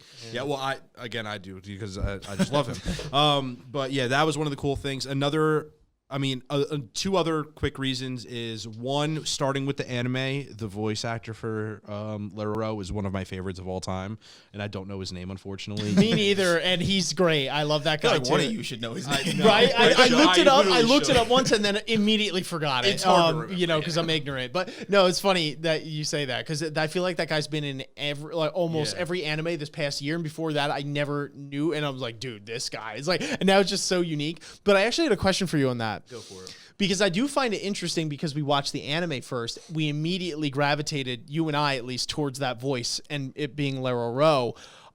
Obviously hindsight's, you know, it's kind of hard to say in hindsight, but do you think that his voice acting and, you know, seeing or hearing that rather in the anime is part of what really latched you onto that character right off the rip? Like if you had just webtooned that, right? It's like the anime wasn't a thing. Do you think, you know, and again, it's hard to say because you're already where you are, but like, do you think that had a major influence? So it is hard to say. Because it's like hindsight 2020, like remembering that far back. It definitely did pique an interest to his character because every time he would speak, it would be like, I want to hear this voice actor. Like it just did it really well. And it really fit Lero with me for some reason. Some people might disagree, but like, I just thought that voice fit him very well and it just made him like that much cooler. So it could very well play into it, but ultimately I don't know. Possibly I would still really like Lero and he'd be one of my tops. As being the favorite, that could be a reason in terms of swaying it, but I know one of the like stepping stones for me where I just decided to really back him was just the sacrifice that he made in terms of wanting to follow Baam and his path up the tower, because don't forget he quit, and I mean and got Blitz quit consecutively, but he quit pretty much because with interacting with Baam, he realized like there's got to be just more to this tower than he knows, and he wants to take that journey, and Baam was like really the first person that he met that allowed him to take that step. And I do feel like Baam had that impact on him and caused him to make that move. And I also feel like he has Bam's back respectively at the end of it. And I don't know, I just really liked that relationship. And especially when after the Shinsu wall and like they kind of sat down and had that conversation, I don't know, I really liked that initial interaction at the beginning of the story, and it just stuck with me ever since. Yeah, so I will keep it to one. Lero Ro, favorite character, Tower God. Okay. I would say the one that pops up in my head is Jin Sung. We actually had this question. Isaiah and I did a discussion a couple months back, and somebody had asked this question. They said at this point in the story, "Who's your favorite?" And I do remember landing on Jin Sung, and I do think that remains. There's something that's just suave and cool about his character. I like the idea of this dude that's just like strong as a mofo, like got money like that, and he's just like kind of going around like puffing his cigarette, like, yeah, bro, I got my thing going on, like whatever. Ian but then, now. you know, yeah, right, avid smoker here. But then, but deep down is not a softy per se, but has a big heart. You know, like I like that character, and I like that Baam brought that out of him. And just, you know, the fact that he represents a father figure to Baam is a really big deal in this story because Baam has no family bonds, right? He's kind of had to make them, and I feel like Jin Sung is one of the best representatives of a genuine family member to him. So I do love it. I mean, the guy's just badass. He's got, you know, he's just got cool vibes surrounding him in every which way, shape, and form. But again, at the end of the day, he's got a big heart, and he's had a big influence on a lot of these characters within the tower. But I just like his aesthetic. I just like him. He's a cool character. So I think, you know, if somebody asked me on the fly, that would be the first one that I gravitate towards. But there's so many likable characters in the series. How about you? I mean, mine's also not hard. It's Yuri. I think one of the things that draws me to this character is that like on a personal note, I feel like female characters get so shafted in these kinds of like big fantastical fantasy stories that it's nice, and this isn't exclusive to Yuri, but she's kind of in my mind one of the front runners with this, having a very like functionally independent, powerful female character that like doesn't need to just like sign up on the protagonist party and then like stand behind him and make sure that he does all the fighting and all that and handles all the big bad enemies. I think that's incredibly cool, and I've wanted more of that. And so the fact that she comes in like frame 1 or you know, if we're talking about the anime episode 1, and like that's just who she is. 100% I sign on with that. But also I love this like, you know, this very rebellious, this like free, or like I'm doing, you know, I love Yuri because I think I love the Haas. I mean, like I love their motto, and I think she embodies that motto so well, which is that like do what makes you happy, do what you want, and like the second you don't like that thing anymore, stop doing it. And I think there's so many in a weird like philosophically, you know, like way, like I think it works. It's something that like I always try to think about is that like for you know, for as long as I'm alive, I guess, that's like my number one fear is like living a life that I look back on and I'm like, I didn't like that. Like I wasn't happy. You know what I mean? And it's like no matter where I end up, it's like if I can at least be like, I did enjoy every second though, or like as many seconds as I possibly could. Like that's enough. And I feel like that is Yuri to a T. She's going to live the kind of life that she wants to live until, you know, for however long she can.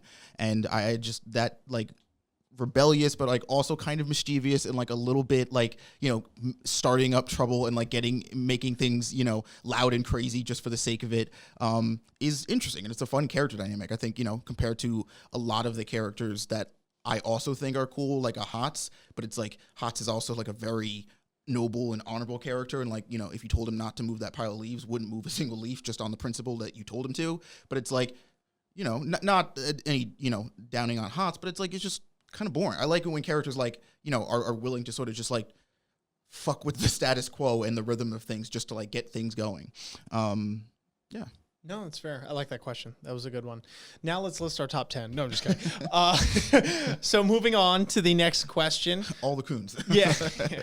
We have by Quilcalis. Don't know if I butchered that name. Apologies. Close enough. Which now that I'm remembering, you had a question by them and you said the same exact thing. You're like, sorry if I butchered your name. My it's bad. a weird like spelling. What do you think about the power scaling and where will the story go from here? We still have around 75 more floors to climb. Can the anime go back to the tests on each floor format, or is it going to be a war after war until the end? Did we reach these massive fights too early in the story? This is actually a very good question and potentially a controversial one. I love those. So what do I think about this, the power scaling?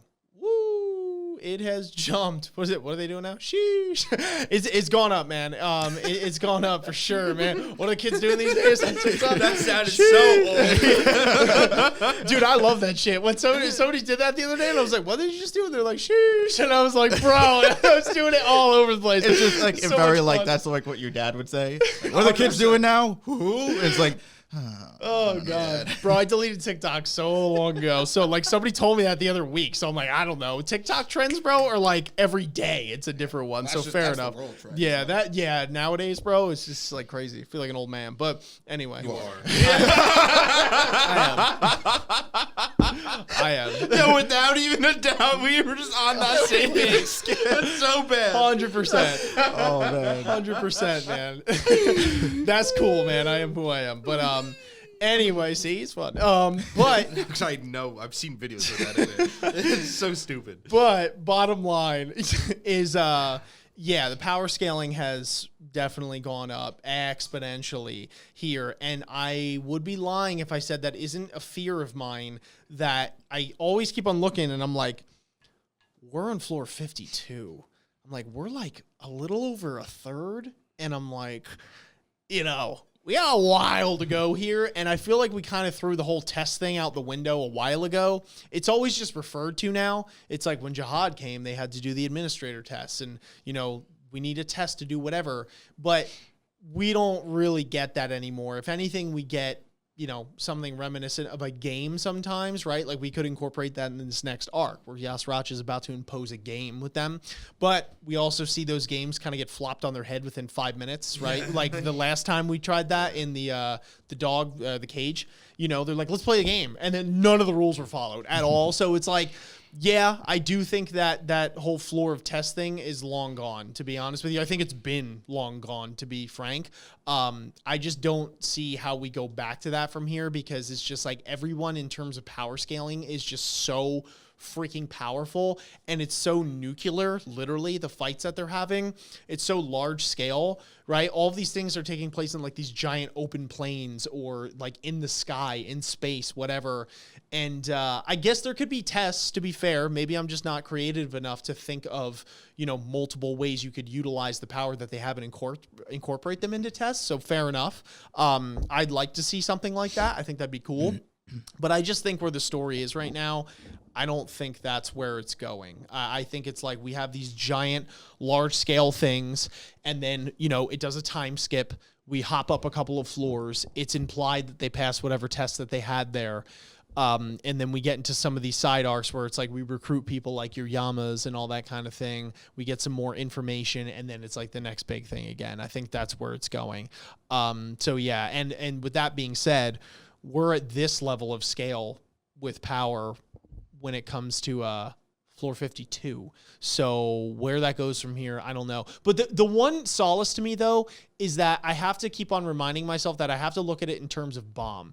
And I can't try and look at it in terms of like Ivankel and stuff, because to be fair, Ivankel and all them, that is the pinnacle, right? Like they're the top X rankers. So like they've been to the top of the tower. So really it's like, if anything, the power just stays that, right? At least for everyone else, I would assume. It's not like it could get even more grand than that unless it's Baam specifically. And even Baam isn't at that level yet. So I have to keep on reminding myself to look at the regulars and then Baam specifically, even though he learns at a crazy rate. And then I think there it's like, it's okay. But he does rank up pretty damn fast. And you know what it is? I think it's just that the rankers have such a prominent role in all of these arcs that it feels like the power scaling on a general sense has already peaked, right? Because again, these are people that have made it to the top. So that's for me where it's like it becomes a little scary, I don't know. I pose a question to you. Shoot, this is my problem. I fully agree with you. With that, continuing the climb, obviously this is where your implication comes in, where there has to be a time skip, because I feel like a problem in doing this is that you can't return back really to the normal climb, because now you've involved rankers heavily in like almost every aspect for the last season or so, where it's like Baam is now at this level where it's like, all right, what are you going to do? Send him back to the test floor? He's literally just going to knock out everyone. Like you can't, like he's just so high above, you can't put him back on that track. Not to mention, it's going to be boring for viewers to watch, because he is literally just going to one punch mollywop anybody who comes in his way. Yeah. And the only people who can give him a run for his money are the same people who are doing it now, i.e. rankers. So it's like, it's a very weird, like that's where it gets dangerous when you're playing, and why I don't, with reaching the massive fights too early, I do feel like that is a problem that has happened, and I wonder how SIU is going to address that. And even if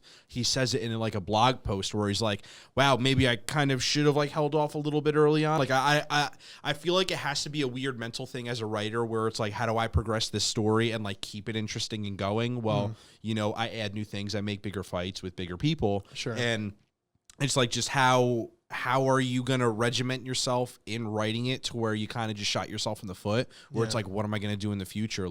Yes, you can keep on making the fights bigger and bigger, but it's like, how do you add something new in the mix when now you can't really revert back, because you kind of put yourself to a whole new level? So it's, where do you play with it? And that's where a time skip tends to come into play. Or a jump to a floor however many years in the future. Which honestly, he kind of has been utilizing that recently with like going back and forth and like going back and near and forward a year. Like it's probably like it's gonna have to happen in terms of like a time skip. But I just wonder if that is a detractor from the story. And I guess that's my question to you: is did he muddle the middle of the floors completely, and is it savable at this point? Yeah, I think that in a sense kind of relates to the last question here. Did we reach these massive fights too early in the story, if that's what you're saying? And I do. I do thoroughly believe that we've reached them too early. Now, to be fair, we're almost 500 chapters in. But for the scale that this story, I assume, is going, that actually isn't that far, maybe, I guess more all to things the floor, considered. Yeah, I guess it's the floor relatively is what throws it off for me, that I think like floor 50 is maybe too early. But then again, I have to think of it in terms of Baam. But I do agree with you.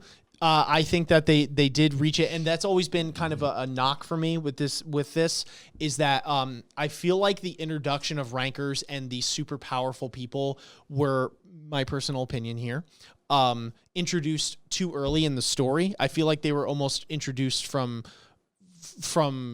I mean, they introduced Yuri, although she doesn't really do anything until the end. But I would argue even at the end of the first floor where they smash the assassin from Red, Rice Ball, and then onward, there have been a lot of, here is the main squad, but here's also someone that just is playing a level 2 level when they're level 100, and then they're gonna have their own thing, and then sometimes they're gonna help, sometimes they're gonna not. My personal opinion, I would have liked if rankers and like high rankers in this kind of had this alluring mystery to it still, and it wasn't until like way later that it's like those people finally make their appearance, and it's like, wow, they are here because they need to be, like beyond just the people that run the test floors like lower row and stuff like that. It's like once we get there, but that's just a personal qualm. So I don't know. I guess, again, I think the people that are at the pinnacle right now are going to stay where they are because I don't see them going much further than that. And it really just has to come down to Baam and his squad, coming up the chains and seeing how much they go. I think if there's a time skip, maybe they go, depending on, again, how long he wants to run the story. But I think the next realistic floor would be 77, just because that's where Woolhack Song is. And that's where Yuri said to meet Yurik. He's like, when she said, tell Baam when he gets this, just come see me at the 77th floor. So I feel like that'd be the next major thing going on. I don't know if they want to stop anywhere in between. It kind of just hit me, though. A way that SIU can do this to kind of get back to the original format, which is what I think he was even kind of alluding to in his blog post, is that he is really preening Baam, to the spot where he's at now, because quite literally he doesn't plan on going back to him until a later date in the story, and who is the perfect character to hone in on, who is at a very primal state in their development, Wangnan in power. So SIU, if I'm reading you correctly, I feel like at the end of this whole Baam situation, the whole story is going to steer clear of Baam, focus on Wangnan, get his development, and at the end of that development, we're going to be much farther up the tower, I'd assume, to where you'd expect Baam to be. So it's almost like a natural time skip, and then all of a sudden introduce Baam on whatever floor way higher up in the tower, and now it's going to be more relative to the fighting going on, and we're going to be kind of taken away from it because now we see it every chapter. When we go to Wangnan, we're not going to see those those old crazy over-the-top fights anymore. So it's kind of like you're naturally going to forget about it as you progress through Wangnan's story, then go back to Baam as he's on that level. We're going to be back to those grandiose fights where it won't feel like it's so like drilled into our head, because we're going to have like a progression time in the meantime where we almost like forget about it in a sense. I can see that. That is how I feel. My thought is, I wonder, I mean, I don't wonder because I know people are going to bitch about it, but I wonder how many people are, if they go back, are now like, oh, why aren't we, I wonder how the fandom is split on that. Well, I mean, or he if already did it to us though with the introduction of Wangnan. Yeah, literally, it was just Baam, like gone. We woke up and it was just Wangnan. I just feel like, I guess like the fights weren't as like super large scale at that point. I guess that's what I was talking about, where it's like you see Yvonne Kell with a giant flaming elephant. You know what I mean? And then it's like, okay, we're going back to Wangnan. Like, I guess that was my the other thing is, if Baam goes up to like floor 77 and we just stop following him and go back to Wangnan, who's, I don't know, let's say he's at floor like, I don't know, wherever Sweet and Sour is, right? I guess they're 40s or something, I don't know, 50. Yeah, I don't know, whatever, 30s, who cares? It's going to be below 50, but I guess my point is, he's going to have to go through the same floor as Baam went through. And I don't find it realistic that if Wangnan doesn't progress at a level similar to Baam, that he could climb the tower and go through the same floors. And like, fair enough, maybe he doesn't go through the same exact conflicts, but again, this goes into the problem, which this part I do agree with. We've definitely introduced rankers, I wouldn't say too early, but too frequently. So now, in my mind, that's the only natural threat once you hit like floor. Because that's the thing, the Hell Train, it skips from floor 37 all the way to, what are the floors that the Hell Train like sort of fast passes you through? 42 to 42 to Was it like 5 floors? 42 to yeah. 42 to 48. I thought they 47. ended on like 41 or some shit. 52. Yeah, they're at 52 Well, they're now. at 52 But I now. thought they ended at like And they 41 got off on the Hell Train. and they got then off the Hell Train at. and then they skipped like 10 floors in their time skip. or Okay, something. I guess my point is that That ended on 42 or 43. I don't. is that the Hell Train is a fast pass past those floors, but like because it's that much more difficult to like stay alive on the Hell Train or like ride the whole way through. So, but that tells me though that regardless which of those paths you take, like you're going to have to be capable enough to handle whatever. Like I guess my point is when do the tests? I feel like actually in the tower the like regimentness of the test just stop at some point, because at some point it's implied that even as a regular you're strong enough to like handle just fighting people. And again, I do think that the problem there though is that like those people have become rankers like in the story as we're following. But again, I think that's like kind of skewed because it's Bam that we're following, and Bam's journey is not the typical journey. I don't think what Bam is going through is what most or any regulars really go through at all. But I guess the thing is, I'd have a hard time believing that Wang Nan could progress at all if he stays in the same like version he is without any sort of, because Wang Nan's not even, I love that dude to death, but he's not even like up to snuff with like a Horyang. You know what I mean? Like combat capabilities, he's an ass. He kind of sucks. Well, like, no, but like what you say, where there's something to him. Like we have to have his development, which we know is integral to this entire story piece. So I'm not saying we're watching him climb floor to floor to floor, but it literally is his development, and that naturally, because like you said, quite frankly, he's ass. Like he has well, no, but in fighting capability, Yeah. and we know he has to make it higher up in the tower. There is a whole lot of development that we're missing out on in that time that we need for his development,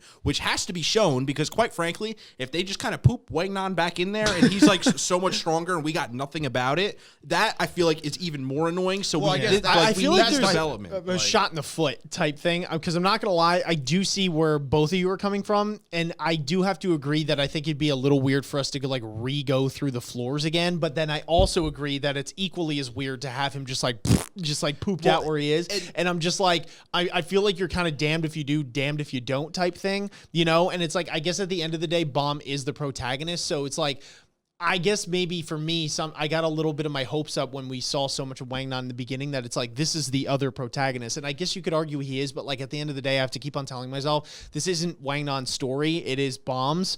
At the end of the day, like SIU does say that Wang Nan will have appearances and we're going to get all of his things answered. But I guess maybe it's like a pipe dream for me to hope that they're going to go that hard on Wang Nan again.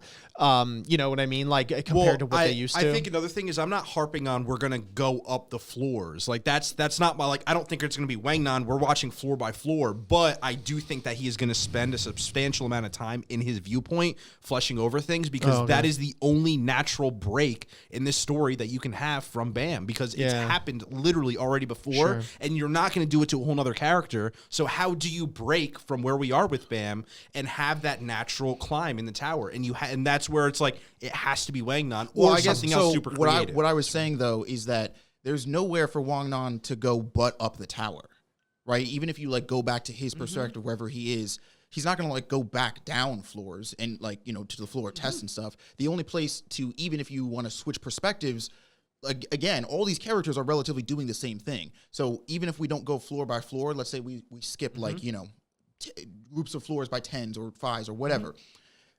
The implication there, though, is that Wang Nan has now become skilled enough to get to that floor. And unless Wang Nan gets some significant combat power-up, I don't believe, quite frankly, that he could get to floor 52 exactly the way he is now, which would imply, much like Bam, that he's had some significant power upgrade. But my point is, once you do that to the character, you sort of have to, like, pit them against somebody so that you can show the audience exactly where they stack with their new or combat abilities or power-ups. But it's like, then you're, like, I guess my point is, you do it a different way, but you ultimately, especially with this story, because it's so heavily structured around just everybody doing this one thing, like you get to the same thing. It won't happen the same way, and he might not meet as many rankers, but like Wang Nan is going to climb up these floors of the tower. Yeah. He's going to have to get stronger to do that. So he's going to get into relatively the same position that Bam is, where it's just going, climbing, getting stronger, and, eventually getting to the top. Yeah, but that's kind of the purpose, because don't forget, the way Bam is taken this journey up the tower is quite different from everybody. Like, let's keep in mind, on floor 52, you aren't having these grandiose fights in general.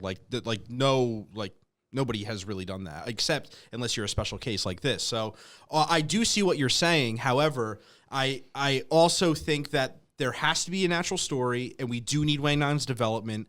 And even though we are eventually going to have to get to that level, yes, but that is also where you add like that. I don't think it's going to be like we watch him literally catch up to Baam and we're watching that through and through. But with being able to go back and forth as they're climbing, although he might be lower, it allows you to get his development, then possibly flash back to Baam, and then Wang Nan's there. Like, there just has to be a break somewhere, and that's the thing. It just has to be Wang Nan in some way, shape, or form in terms of explaining his storyline. If he is as integral to the story as SIU has set him out to be, then it's going to have to happen. And then if not, where does it happen, and how does it happen without it being shoehorned in, making sense, and not introducing a completely new character? Yeah, I think this is where we get into like the expectation thing versus potential reality, in the sense that I think a lot of this hinges on how long the story is going to go and realistically how much SIU is going to put into this, because it's like we're at 485 and he's now had to take over a half a year break, and for completely justifiable reasons. And we were talking about this in our blog post discussion, but some people might have the expectation that he's just going to come back and then like it's all good, like everything's fine. Like, you don't get rid of a hernia like that easily. Like, you need surgery, right? And if he didn't get it, he still got it, right? Even when you get surgery, it's still not like a magic pill that you're fine. Not to mention his wrist, not to mention all the litany of health problems and issues that he has in his life. So even him coming back, I don't know the rate at which he draws the story. If he continues along the same rate, if he doesn't fall back, unfortunately, and I don't mean to be pessimistic here, but it could be real, back into the same sort of health problems that he had, which would then, produce another hiatus, whether indefinitely or not.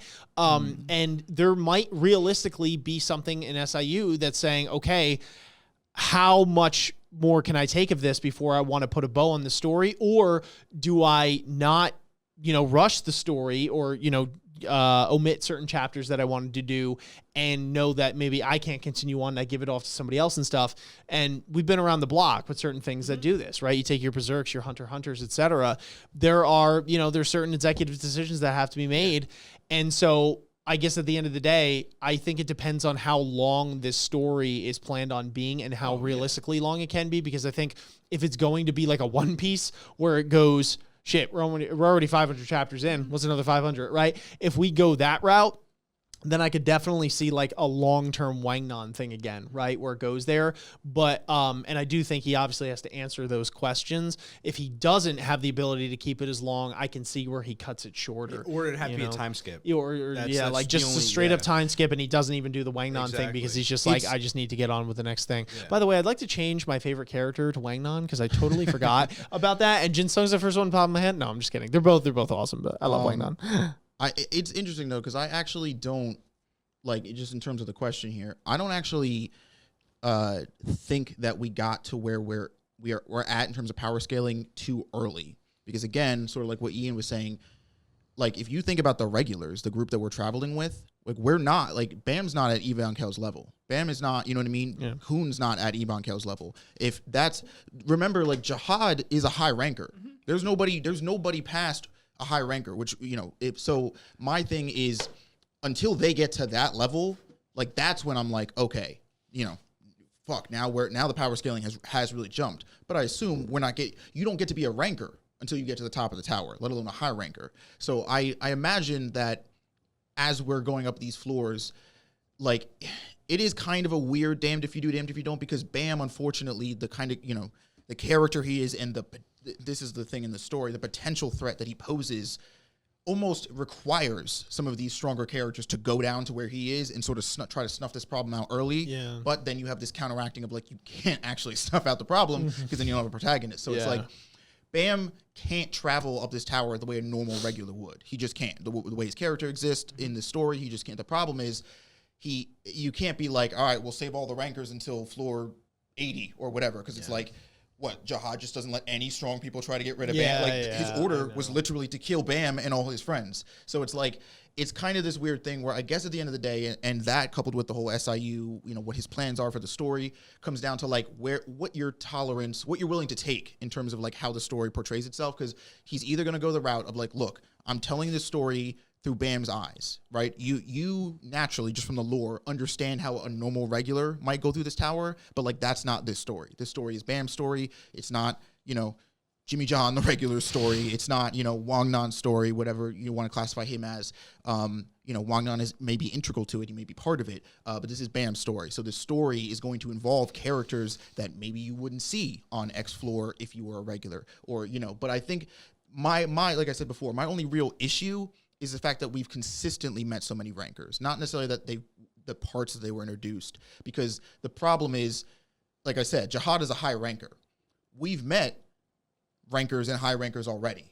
So like feasibly, sure enough, we have the ranking system. So like there's high rankers that are stronger than other high rankers, but we've met people that are at the level, status, and capability of somebody like Jahad. Not obviously not saying power level, like, straight out, but like have the same exact title as in high ranker that Jahad does. So it like kind of skews the understanding or like the imagination side of things when it's like, oh, I wonder where Bam is going to get to by floor 80 or whatever. It's like, well, probably at Ivanka, like, you know what I mean? Yeah, like yeah. we've already see where he has to end up, and that has already been presented as a threat to us. But then, I don't know. It's weird because as many ways as I think you can be like, like, did we, we'll just take this out or get rid of that. It's like, you kind of can't, unfortunately, because the way the story is structured, like it just doesn't, it has to go down this way. But I think as far as like the test stuff, like from way back from floor 1 or, the early floors, I don't know. I don't actually think that like I obviously I definitely think we're over it. Like we're not going back to it, or we're not revisiting it because we just can't, like you said, with the whole cage scenario. It's like, even if we do like, let's play a game, it's like, why the fuck would I listen to you? I could just throw a nuke at your face. And sure enough, we could just operate off like the principal system. It's like, I could throw a nuke at your face, but I won't. I'll play this game. You know what I mean? Fair enough. That might be what this Yasaracha thing is. Maybe that's how we do it sometimes. But I guess the point is, I think now you just kind of honestly have to adjust the mind frame. And I don't mean that in like, get over it, but like Bam has to be at X power level now because of the kinds of threats that are being thrown at him. And he's just quite simply not going to be in a position where he is going to need to play a game. Now, like you were saying before, maybe it's a creativity thing. I could see if power level is a problem and strength is the issue, I could see you being like, okay, here's a game or a test where the only way to win is like not killing people, or like it's not about how strong you are or how much you can fight somebody. Like you take that out of the equation. Okay, now we have some interesting variables to play with. Maybe we can mess around with characters who aren't good at fighting, but again, that won't matter to pass this test. So fair enough, you could do something like that. But I guess they're going to become a lot less frequent, and it's not going to be about like, oh, we have to pass this test because we can survive. I think there's going to be there's going to be multiple elements at play on any given floor now, where it's like, yeah, we might have a test, we might have a game here, but like there's always going to be like kind of a side thing we could be doing, and we have to like understand, I guess, that Bam could just get up and fight this dude if he really needed to or wanted to or whatever. I don't know. It's tough. It's tricky because, like you said, I don't want to say he wrote himself into a corner, because I don't really, that implies that like he didn't want to go here, which I think he did. Otherwise we wouldn't be here in a sense. So, but I don't know. Let's put it this way. If you're trying to get back to the test method from way back when, yes, you did write yourself into a corner, because I realistically don't think you can get back there without anything making no sense at all. Yeah. Damn, see what you did, Cals? That was a hell of a question. You got the next one, by the way. Next question is from KP23798. Assassin. Obviously from Red, trying to kill Agent us. 47. His question is, has SIU done injustice to any character? Yeah, Huarun. I'd like to petition for more bikini shots. No. And I want Yuri to have more screen time. Yeah. I want $1 million. Okay. Has he done injustice? I mean, it is tough because, okay, like taking that joke into it though, like there are characters that I'm sure we all have biases towards that we do want to either have more screen time or be more relevant to the overall story, and just aren't for whatever reason. So in that sense, my mind wants to be like, well, clearly that's an injustice. But it's like, again, going back to what we were just talking about, I do clearly think there is a penultimate and central vision for this story, and I think SIU does know what he's doing in terms of like where he wants to go and like the route he wants to take to get there. Not everybody might like that route, but I don't think that innately means that like he's doing injustice to the characters just because the route he's taking doesn't involve them or doesn't involve them as much. Well, there is one that we know for sure, and that is Rack, quite literally. Yes. There's no defense for that because SIU, the horse's mouth said, this bitch is too much to draw, so I'm gonna literally draw him in this state the entire time. And by the way, you might have a fight or two for how many chapters are we on? Let me check my watch. Like 500. And definitely an injustice for Rack. I'm angry about it. You know what's funny? That figure is actually supposed it's a miniature figure, but that's supposed to be Rack at his big so they're lazy too, huh? Whoever made this thing. This spear's broken, but I'm gonna fix it and I'm gonna throw it at this camera. And it's gonna stand down, No, I'm going to shins. I'm actually very happy that you took such a defense for Rack before I even did, because I thought it was always just like presupposed that it's like, Ian stands Rack and all that kind of stuff. But I genuinely am happy that you took his defense, because I completely agree. I think if anyone did get shafted in this story, it is literally Rack. And I do, beyond a bias, I do genuinely think that. I mean, not even for the drawing itself, but I do feel like Rack a lot of times is just kind of, and to be fair, he has a lot of amazing moments. You could be like, what do you mean? I could pull up 20 moments, but it's like, for someone who's supposed to be like part of the trio, right? The main three, I do feel like, comparatively speaking to someone like Kun or anyone else, relatively speaking, he doesn't actually get enough times to shine, and he is kind of just portrayed as like, he has his moments, but at the end of the day, he's kind of like this idiot that's just going around, and it's like, I don't know. Maybe I'm undermining him, because I know there's going to be a billion people that are like, what are you talking about? And I get it. There are plenty of moments where he has his time to shine, where he gives the sauce to Kun, he gives the sauce to Baam, and he helps them grow, right? There have been situations that are beyond counting.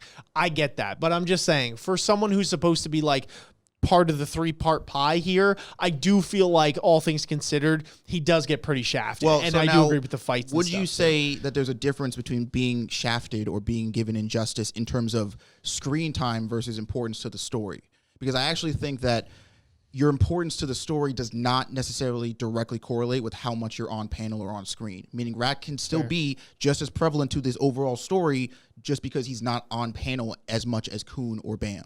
You know what I mean? Yeah, but I think it comes in frame with this question where it's like, it was blatant obvious coming from the author saying, like, obviously he's relevant and it's important that he's there, but at the same token, it is blatantly obvious that he just wasn't given that screen time because it just wasn't within the time of day in terms of being able to draw his character. No. I understand that he wasn't given enough screen time, but that's my question is I don't think that screen time innates to injustice as in like he's not as important to the story. No, I agree, but like at the other side of it, it's like with someone who is as important off screen and that he has that impact on the storyline.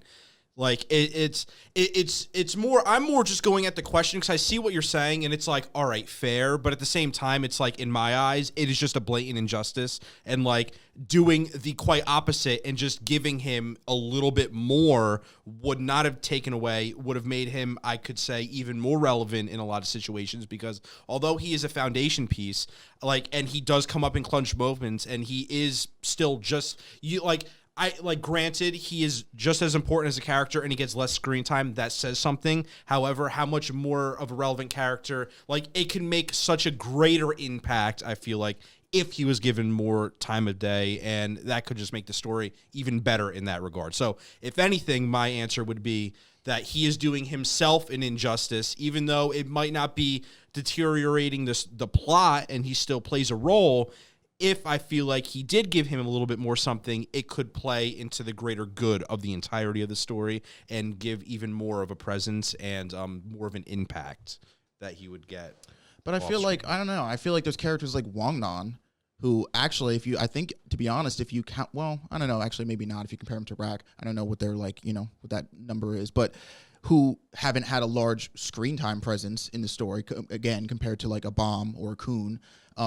but SIU has stated are going to be integral to the story and play a very critical role. So I just don't know if like that's a hard one though, because like it was honed in on him for a while, and then the sweet and sour, like I feel like Wangnan is a hard one to compare it to. Like I don't know. But what I'm getting at is I don't, like you were saying that you think that Rack being on screen, or I don't know why we keep saying screen because we're not talking about a show, on panel more would be like a better, would be even more of a benefit to the story.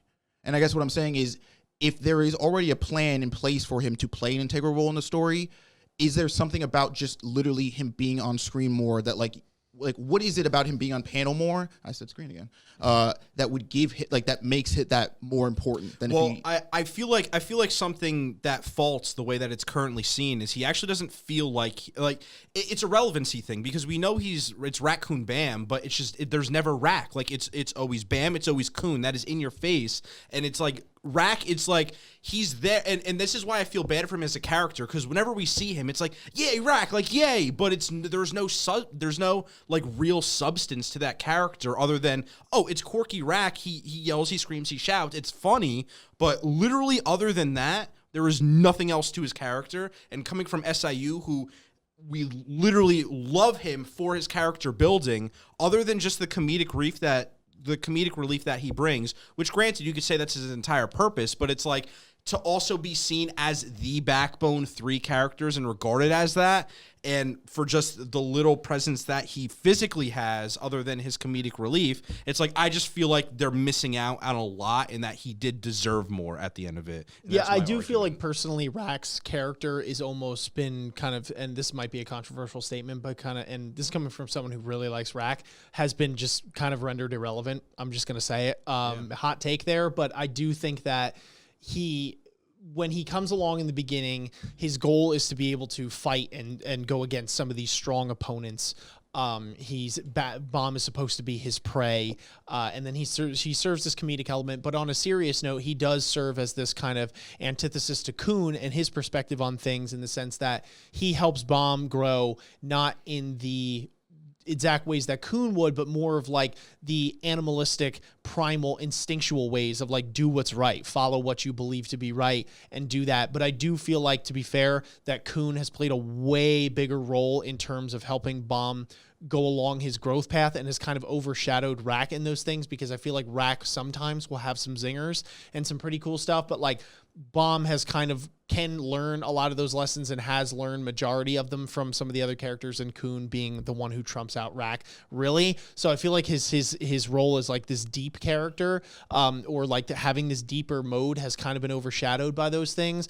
I do feel like he obviously has his comedic element, so that was there. But then also if we're talking about fights and stuff like that, I do feel like he's gotten shafted on that front for sure, because if a part of his whole shtick was I'm going to come to the tower and be able to fight these strong opponents and stuff like that, he's someone who like literally never fights. And whether that's because he doesn't want to be drawn or whatever, he's just like, he's kind of been designated to one of those characters that's like incredibly weak, all things considered. And I know I'm going to get flack for this, because like, what do you mean, Ian? He has the rocks. He got the ancient spear.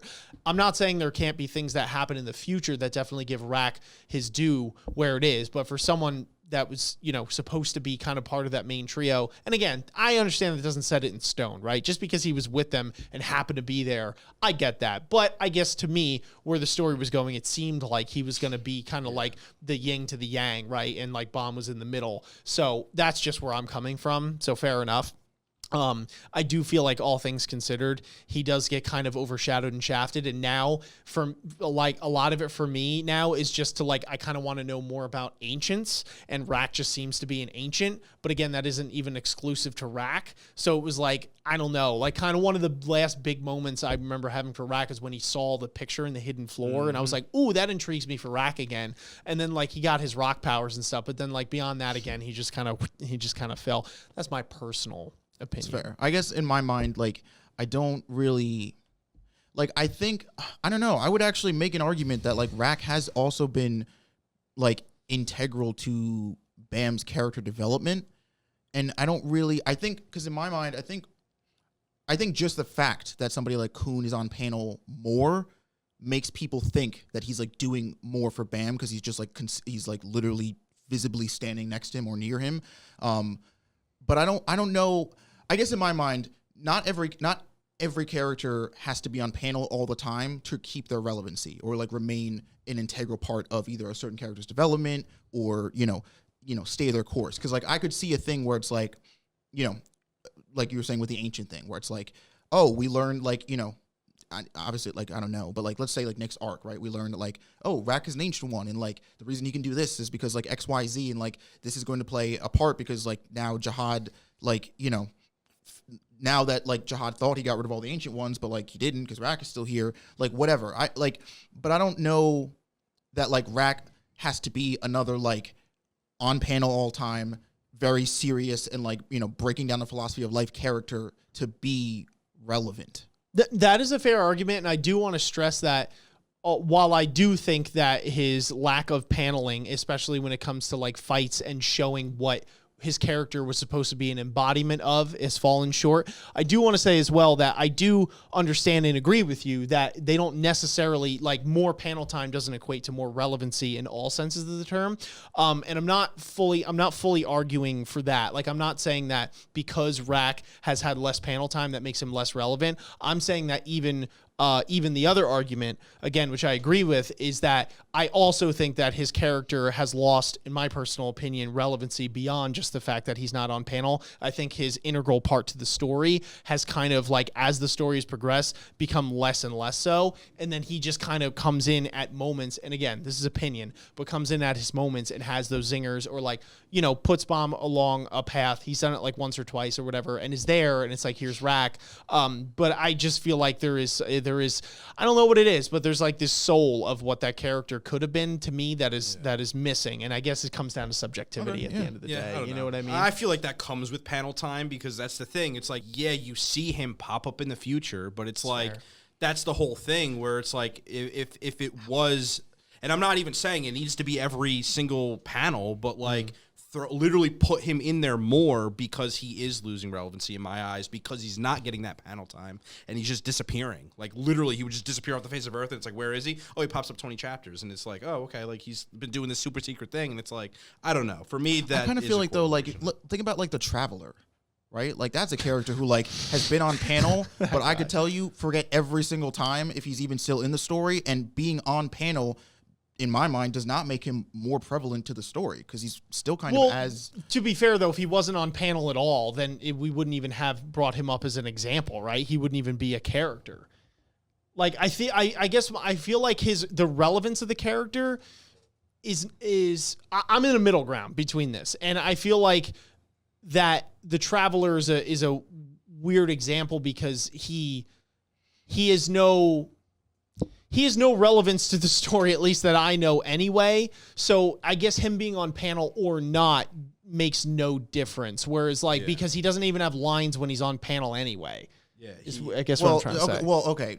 Being on panel and, like, doing stuff on panel are two different things. Yeah. You're saying every time Rak is on panel, he has to be, like, saying and doing something versus, like, you just physically want him in the room and visible more. Like, that's because that's what... I guess that was my point. Because if he's just on panel, like, visible in the room... but he's like doing a Traveler thing where he's just there. Like that doesn't make him I don't think relevant. we're arguing that. No, I don't want to speak for you. No. Yeah, but that's what I'm not what I'm saying personally. No. I'm saying that the soul of what his character should represent, I feel like is underrepresented just on a whole. Yeah. And I do think there's a middle line where it's like, yeah, they don't have to be on panel to still be relevant. You take someone like Wang Nan who's been out of the picture for a while. But to be fair, I do feel like it helps, right? You take like I can't help but think that like most people gravitate towards a Kun or something like that who would probably have a split with Rak. At least that was my initial assumption. But Kun is way more prevalent in terms of his paneling, which gives him more of an opportunity to put forward what his character is all about and to have those moments that were like, oh, that's why we love Kun so much. Classic Kun, right? Like I feel like Rak, A, doesn't get as many of those, but B, even when he is on panel, it to me is also shafted because he doesn't really do much in service of the story for the reasons that I personally explained. I don't know. It's we could go back and forth. Any other characters that got shafted? I just feel like there's just too many characters in the story. I'm gonna be real. I'm just full of hot takes today. I don't know. I mean, I guess Horiang. I was thinking Whatever- him whatever too. really I was happened like to Hori. split because I I'm mean, like, I- oh, he really To was be like fair, awesome it's in the not like they beginning, can really so- cue back to him Yeah, because like yeah. they that ship has sailed, and I mean in a way you could say that is an injustice because they kind of just like left to him after they weren't supposed to do No, that. yo, But- you know who they shafted? The Chicken Little. What the hell is his name Gitang. though? Gitang. Why do I remember that? The chicken with the shuriken on his back, No, bro? I know. Isn't he dead though? Yeah. Yeah. They Oh, shafted you're him. He saying should have the been death alive. Yeah. Dude, I wanted to see that guy cut loose, bro. And just start I whipping know. like giant shurikens on Look, I his sleep back. at night all the same. Yo, I don't give two wait. shits. Imagine if he had to fight Love, though. I feel like that would have been very dangerous. Dude, I was like, no way, he's gone. Love Oh, sitting out man. there with like a little frying pan trying to fucking cook him up. Yeah, I'm sure there's plenty of characters. Oh, I actually genuinely think another character that's gotten shafted is Boro, right? Am I remembering his name? Wow. Boro, right? Is that the character you love? Yeah, and they Bor- got shafted. But yeah, Boro, right? His name's Yeah. Boro. I don't know why I just had a brain fart, dude. We've been at this for a while. No, I know. I just don't know what character you want me to remember. Boro. Yeah, Boro. yeah. Boro's his name. Boro. But that gang, I feel like Boro got shafted. I'm not going to lie, as a character too, because I feel like he had his badass moment where he had like the whole samurai duel thing, right? Where the guy comes in with the 3 tags or whatever, and he's like, step aside, kids. And he's got like his students, and then he just like, Does like his one powerful just, swing. yeah, just like wrecks that dude, then and you're he's- like, this guy needs business. This might be a hot take, but I actually kind of like the fact that there are characters that like don't innately always have to be with us the whole time, and like that we see them, they do their thing, and then they just kind of like. go Well, off. I would like to say too that it's not, and I feel like was the crux thing with the rack, and correct me if I'm wrong, but at least my argument is not necessarily that I think someone like Boro or whoever is shafted because they are not with the squad for long enough or they don't whatever. I think it's that the relevance they have, with the squad, and like when they get hyped up to be, this is what you could expect out of Boro. And then that's not what Boro delivers. You know what I mean? Like a lot of the times it just seems like it was like he's got this like badass demeanor. He's there. He's like, he knows the train, this whole thing. He has some, he has relevance there, obviously, because a lot of that arc centralizes around him, Daniel, and that whole thing. But I would even argue he doesn't have like a super, super duper thing. And then, beyond that, it's like, okay, this, I guess, kind of harkens back to the question about like the villains hopping on. But I think you could take this for any character. I'm like, okay, he's like, all right, I'm going to come up some floors. But then to me, he literally like past that does really nothing. And he just kind of seems like this scared old dad that's just like, oh my God, what are you crazy kids getting into again? And it's like, what? Like, that didn't seem like the Boro. It's like, why are you here? Like that was my thing. Boro and Sachi. Joe's going to kill us. Those were people who like all their whole existence in the tower up until Bam came was just running the hell train, basically in like a video game, like just running the hell train level over and over and over again. Mm-hmm. So like in a way, I would think it actually kind of distorts their view of what the tower is. Sure. And fair enough, they're traveling with Bam, who like we've stated is not going to have your typical experience climbing the tower. Yeah. But like once they started climbing, nevertheless, that's who they signed up with. Once they started climbing the tower, they're like, whoa, Jack, I've been on the hell train for a minute. This isn't really what I thought. Like I thought we were going to get like a little tougher, but like I think it's like Boro is a cool character. But he is a regular dude who has sword skills, which are great. But I don't know. I like the fact that because I even who I think about sometimes, that chick with the pink hair, who got her hands fried by Yura way back when they were doing the test to get on the hell train. Remember with Bam and they first met Yura, and Yura was like, "I'll tell you where Rachel is if you beat me in this game." And he had Boro, some other dude, and that pink haired chick who wanted to be who was a fan of Yura's. Oh, yes. When she got her Okay, hands wow, fried, throwback. and then she's like, and then because she got her hands fucked up, she couldn't get on the hell train. Sure. But her goal or ultimate thing there, I think it was to be an idol like Yura.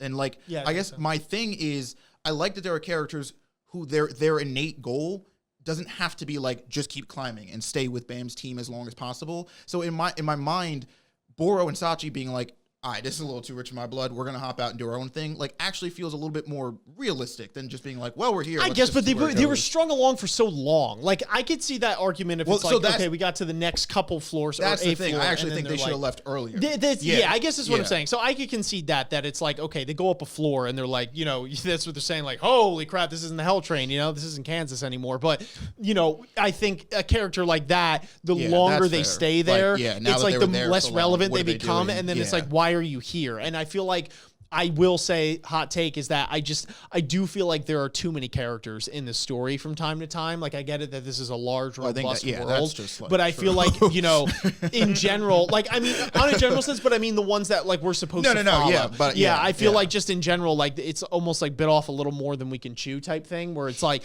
I don't know, again, how long this damn story's going, but it's like so many things that have to be answered is number one. So there's that. And then there are also other characters, you know, like your Boros, or like people that are supposed to retain relevancy, and then, you know, unfortunately just kind of fall off, and then it's like dead wood, and it's like, why are you here? You know what I mean? And it's like, and then we have characters that just have to go do their own thing, and it's like, well, what are they doing? Why did they, how or why were they able to get where we are? You know, like your Rands, your Noviks, whatever, you know, it's like, there's just a lot to handle. So like, it's just kind of part of what goes. But anyway, let's move on to the final question. All right. And for our final question of this very long discussion, number 10, Irene Sharda, who I've got to say I'm always terrified before I have to read her questions, just for the fact that I know that they are a teacher, and I literally feel like I can't let them down because that's how it was in school, and I'm like, I need to answer this to the greatest of my ability, because if I don't, I'm not going to sleep and cry. Just fucking do it. So Irene, you did this to me. Let's talk about Dowon. All right. Dowon states that their fight was for nothing simply because nothing changed, and that fighting won't change anything, so they should just stop fighting back. She also is willing to do anything for the hostages that Laboric had taken prisoner. Learning about Kun Luch's sad tale and what Lubric turned him into by holding the lives of his captured friends over his head, I feel like he would have eventually done the same to Dowon. I agree with you. What do you think of Dowon's outlook and fate? Also, do you think Laboric would have really given up his bargaining chip like he promised Luch, or was it another lie? Well, I'm going to quickly address the last question. If there's anything that I know about Laboric, is that it's a complete lie, because why would he ever do that? And quite literally, he lied right to Kallavan's face. Like, he is the guy to lie. I really couldn't see a legitimate argument for the contrary thought in that regard. And if there was, I probably wouldn't believe it, just from what we've seen of Laboric, to be completely honest with you. So yeah, complete, utter lie. It fits his character. As for Dowon's outlook and fate, I mean, I'll give it to her. She has the right intention. Like, fighting's bad, wants to stop fighting. Like, I get that. I don't think that it's feasible in this case, just given, honestly, where she woke up and what has been going down in the meantime when she's woken up. And quite literally, it's annoying her outlook at this moment, because that's just it's not possible. Like, I'm sorry. Like, I get it. It's good intentions, but right now you're really kind of putting a wrench into things, and doing, honestly, a little bit of the opposite of what you intended. But, I mean, I guess I can't fault the outlook, because really she just wants peace. Whether that's attainable or not is up to discussion, but I really can't knock her for it, I guess. In terms of fate, it's interesting, because we know that Cha is there, and, you know, the relationship that they had prior to just, you know, taking a 1,000-year nap. So I would hope that their fate happy ending. I mean, if you want the story to have a happy ending, then, I mean, I'd hope her fate would be to, you know, have some sort of rekindling with Cha romantically, and maybe go off on their own merry way and do their own thing and live happily ever after. However, I kind of don't think that's the way that this story is going to go, or at least their specific one is going to go. Sad face. And yeah, sad face. I mean, you hope. I mean, I guess you kind of hope it's positive, but then I'm a weird sadistic fuck and just kind of hope that it doesn't work out the way it's supposed to be, because that just kind of makes it more like entertaining in a way. Like, and it sounds so messed up saying it, but it's like, it doesn't sound messed up. It is messed up. All right. You say it is messed up, but I mean, wow, I really can't explain it without being like, I'm a psychopath. There's just some weird, not gratifying, but it's like an entertaining thing in a weird, demented way, when it's like something that is supposed to happen doesn't happen, but there like is legitimate reasons why it can't happen and wouldn't happen. And there's almost like, I almost feel it to be realistic in a sense. It's not a fairy tale. It kind of brings in the reality of the situation, what's going on, and the different mindsets and ideologies that are clashing, and that not everything turns out the way you intended it or hoped it to be, because that isn't real life. And, in some cases it does work out. Good. That's cool. And, if you work hard at it yourself, eventually you can get to that and, do those things and climb those hurdles. But relationships isn't necessarily the same thing as like, oh, you work hard and you'll attain it. Like, there's two parties that need to, consent to that relationship. And, that doesn't always work out for a lot of people. Like, that fairy tale ending that you wish that would happen with a specific person doesn't always pan out, because there is that other person's viewpoint, and that is the most important thing, that you're both on the same page. And right now they're not. And, if they don't necessarily come to the conclusion where they are on the same page at the end of it, I feel like there is a realistic note to that and can be interesting, but also sad. So, yeah, I guess that is as far as I'm going to go in on it. In terms of... You have any thoughts? I've realized since we've started reading Tower of God that, how like you were saying, like with the whole like, oh, it's important to have like those stories connected to a sense of like feeling like real life, where it's like, you have consequences, and like, just because you want something doesn't mean like that's enough to get it. Like, I want that though. Like, I like fairy tales, bro. Like, there are times where like I'm just reading this story and I'm like, okay, I could see this not working out, but I don't give a fuck, dude. Like, go meet this person, do this thing, and give me some relief. I got enough stress in real life, bro. I didn't come here to get slapped in the face by, the cock of Tower of God, where it's like, nope, sorry, real life sucks, and everything isn't going to work out. I'm like, but like sometimes. But you want to know a trick? Because, not going to lie, with a lot of what I just said, is I am purposely also setting the expectation that the bad of the bad is going to happen. So... on vice versa, if the fairy tale does come out with me saying it's not going to happen, when it does and if it does, it also, I've got to say, makes it that much greater and more of a surprise. So there actually is a catch-22 for it, and I mean, that is Gavin, also... Isn't that kind of like the source? Go ahead. That is, in the 2 years-ish we've been doing, that's the smartest thing you've ever said to me. That's a good point. There's something to be said about that, right? It's like the source of sadness is failed expectations, or like failure to meet those expectations. That's kind of what we've been talking about. You can't fail the expectations if you don't have expectations. If you think the story's going to be shit, if it's anything better than that, you're like, well, I had a good day. Yeah. I, for one, would like to see Cha and Dowon. Yeah, I do, and I'm not as good at it as you, Gavin. But I am hoping that they reconcile, and I am hoping that they get together in some facet. Maybe it's like, not quite the same as it ever was. Like, maybe that's sort of the tragedy, right? Is that the relationship could have been something maybe a little bit more pure and instinctual, or whatever you want to call it. But the circumstances and the tragedies that Jahad's empire has laid on both of them individually, and just time, like, in a weird way, they've both come out of that frozen in time state, two different versions of themselves, and so they can never, because that's the other thing, Dowon is technically not even just Dowon anymore. She's Dowon mixed with her sister. So it's like, it's they are quite getting too bad for his buck. He's like, whoa! Fuck, I was literally like, don't say it, but then you said it. I was thinking it. Yeah, we're all thinking it. We're all thinking it. It's like, it's Cha's like, so which one am I? Which one am I talking to right now? Every time they're fighting, he's like, "Is this Dowon talking?" Or Dowon's sister's like, "My turn." Yeah, he thinks it's like awesome at first. He's like, "Booyah, two sisters!" And then he realizes that he has to fight with two people, because it's like the one person has problems, and they switch, and the other person, he's never knowing who he's arguing with. Yeah, I don't know. I hope they get together, but even if they do, I am acknowledging that it probably won't ever be, or that's my consolation to the story. I'm like, okay, there's your real life beat. Like, make it be the tragedies of this war and their lives that of what they've been will make it so that even if they get together, their relationship's never going to quite be what it could have been. Yeah. And then I'm fine with that. Yeah, and then they get hit by a meteor. But as far as like Dowon and her whole like viewpoint here, I do think it is, somewhat fundamentally skewed, where it's like I do understand that she is come out of the the time capsule or whatever she was frozen in, and is sort of pissed because she's like, guys, I literally gave up my life so that you guys would fucking cut this shit out. And not only have you not cut this shit out, but you've doubled down on like the schemy, backhanded, stabbing nigga in the back shit. And you're doing it like and out in the open. You don't even care anymore. And like, so, and she's like, you know what? Fuck it. I'm just done. I'm not fighting any more wars. Like, I'm not, but it's like, I just kind of feel like it's weird to take this stance of like, everybody should stop fighting in the middle of the war. Because that was the other point that one of us or somebody made when we were reading chapters before, is that like the war never stopped.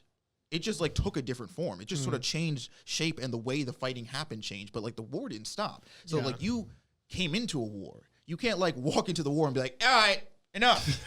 I'm done with this. It's like, as shitty as it sounds, like you know, if you wanted to end that bad, like I would sorry.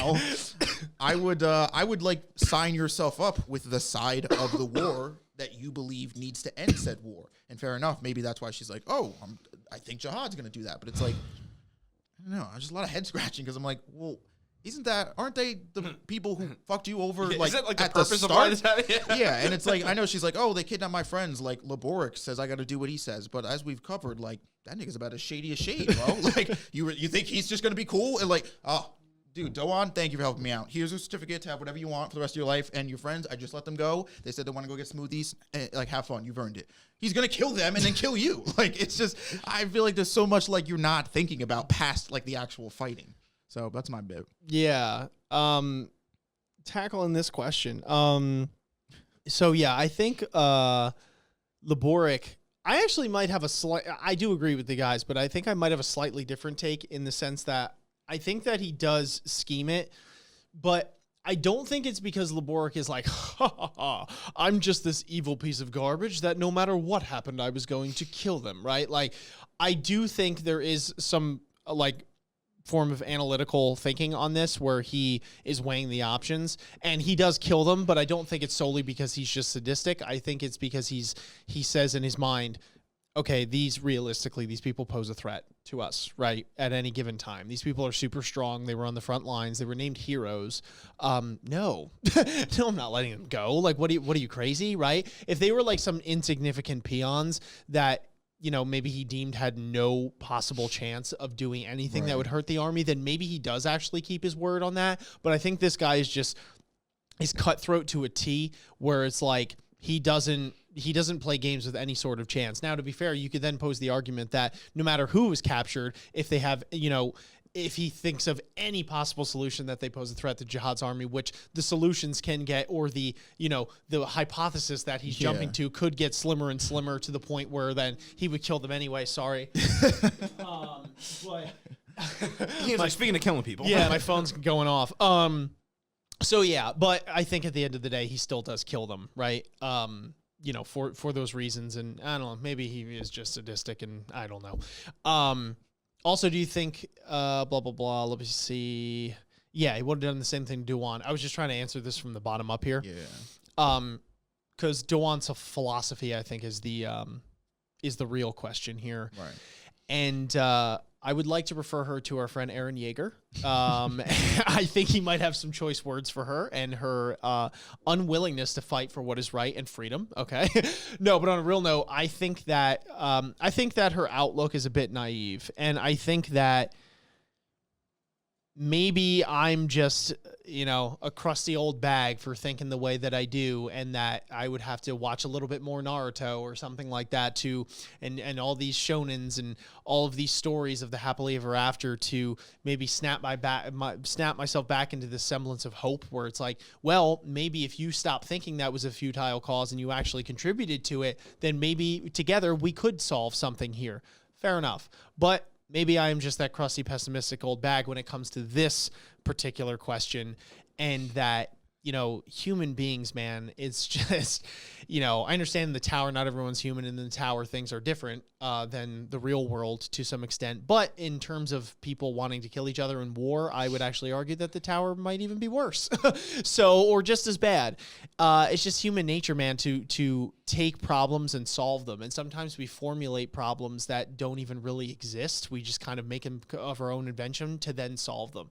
I think there was some, obviously I'm going to paraphrase here, but there's some quote by some famous person or whatever that basically said something along the lines of, you know, utopia wouldn't even be possible, and even if it was possible, I guarantee that the people eventually would bitch about the utopia and probably try and tear down that perceived utopia because they didn't have anything to bitch about. They would bitch about that they had no problems, right? And that would be their problem. So then they would now tear that down, right? And you even see this, right, where it's like there are certain storylines where the villain is coming down or whatever because the life has become too easy, right? So now it's like nobody's strong anymore in the event that something could happen. So now I have to throw some like crazy chaos into the mix to make everybody nut up and be strong again in the event that we get attacked by somebody else or whatever.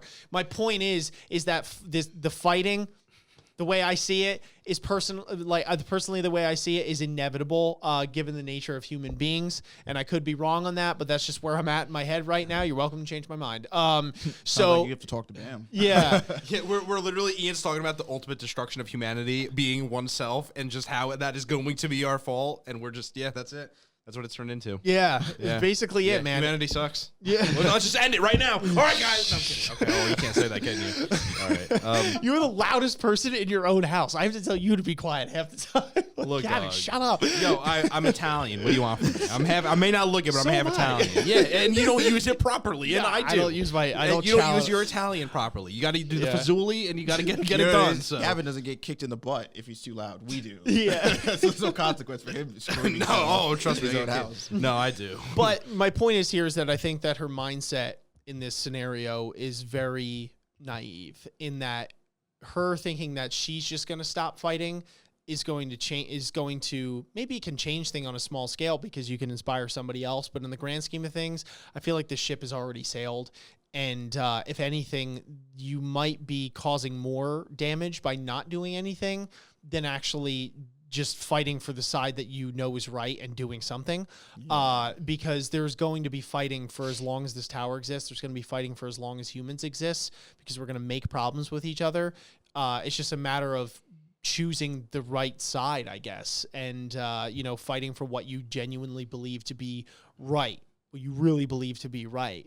Those fights are always going to be there. So I think that she is just misguided on this one, thinking that this just not going to do anything. There are times where not fighting is the proper way.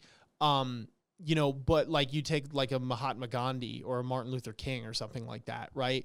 But to be, also relating it to them, that non-fighting serves a different purpose and is a different way of leverage in their own way, right? Because they are, in their particular scenarios, they definitely were at the absolute disadvantage. So at that point, not fighting was actually, I would say, a tactical maneuver in that sense, and a strategic thing that worked in both cases to some extent. So, but I don't think this is one of those extents. I think that it's like this is an enemy that's just going to just completely annihilate you, and there is not going to be any sort of negotiation here. So you just gotta do what you gotta do. Hopefully that answered the question. I'm sure it did. Thank you. Yeah. Did you have anything else? No. Okay. No, not at all. I think we're ready to check out here indefinitely when it comes to this format of Tower of God. Hopefully you guys, I wouldn't blame you if some of you hopped off and on because this was the longest discussion we've had to date, literally ever. So hopefully you guys enjoyed it. If you did, make sure you are hitting like, subscribing to the channel, hitting the bell. You know the drill. Comment your thoughts down below. That's the big one here. What did you think of the discussion? The questions posed, how would you have answered them, etc. Obviously being civil down there. Hit us up in our description so you could get our links to the AOA Reacts channel to watch the live read-throughs, to watch our live reactions to various shows in Tower of God.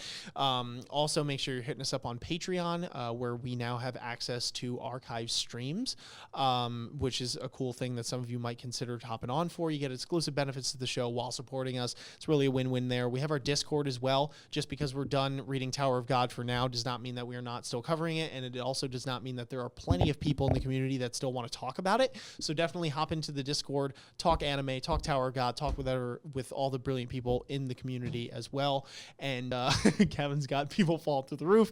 And big shout out to our patrons, especially our Acolytes Anime, Stoic, Miduit, Nathan. We love you all, and all of our patrons for that matter. No comment of the day here because we already covered that in the last discussion, which time loop here we recorded yesterday, but actually wasn't yesterday for you guys. Point being, we didn't see the person who replied to the first discussions thing at the end because the first video wasn't even up yet when we recorded the second video. Bro, this is your name all over again. Yes. So some time travel crap going on right now. But we love y'all. If you did make it till the end of this video, though, let us know who your favorite character is in Tower of God. You could only choose one and why.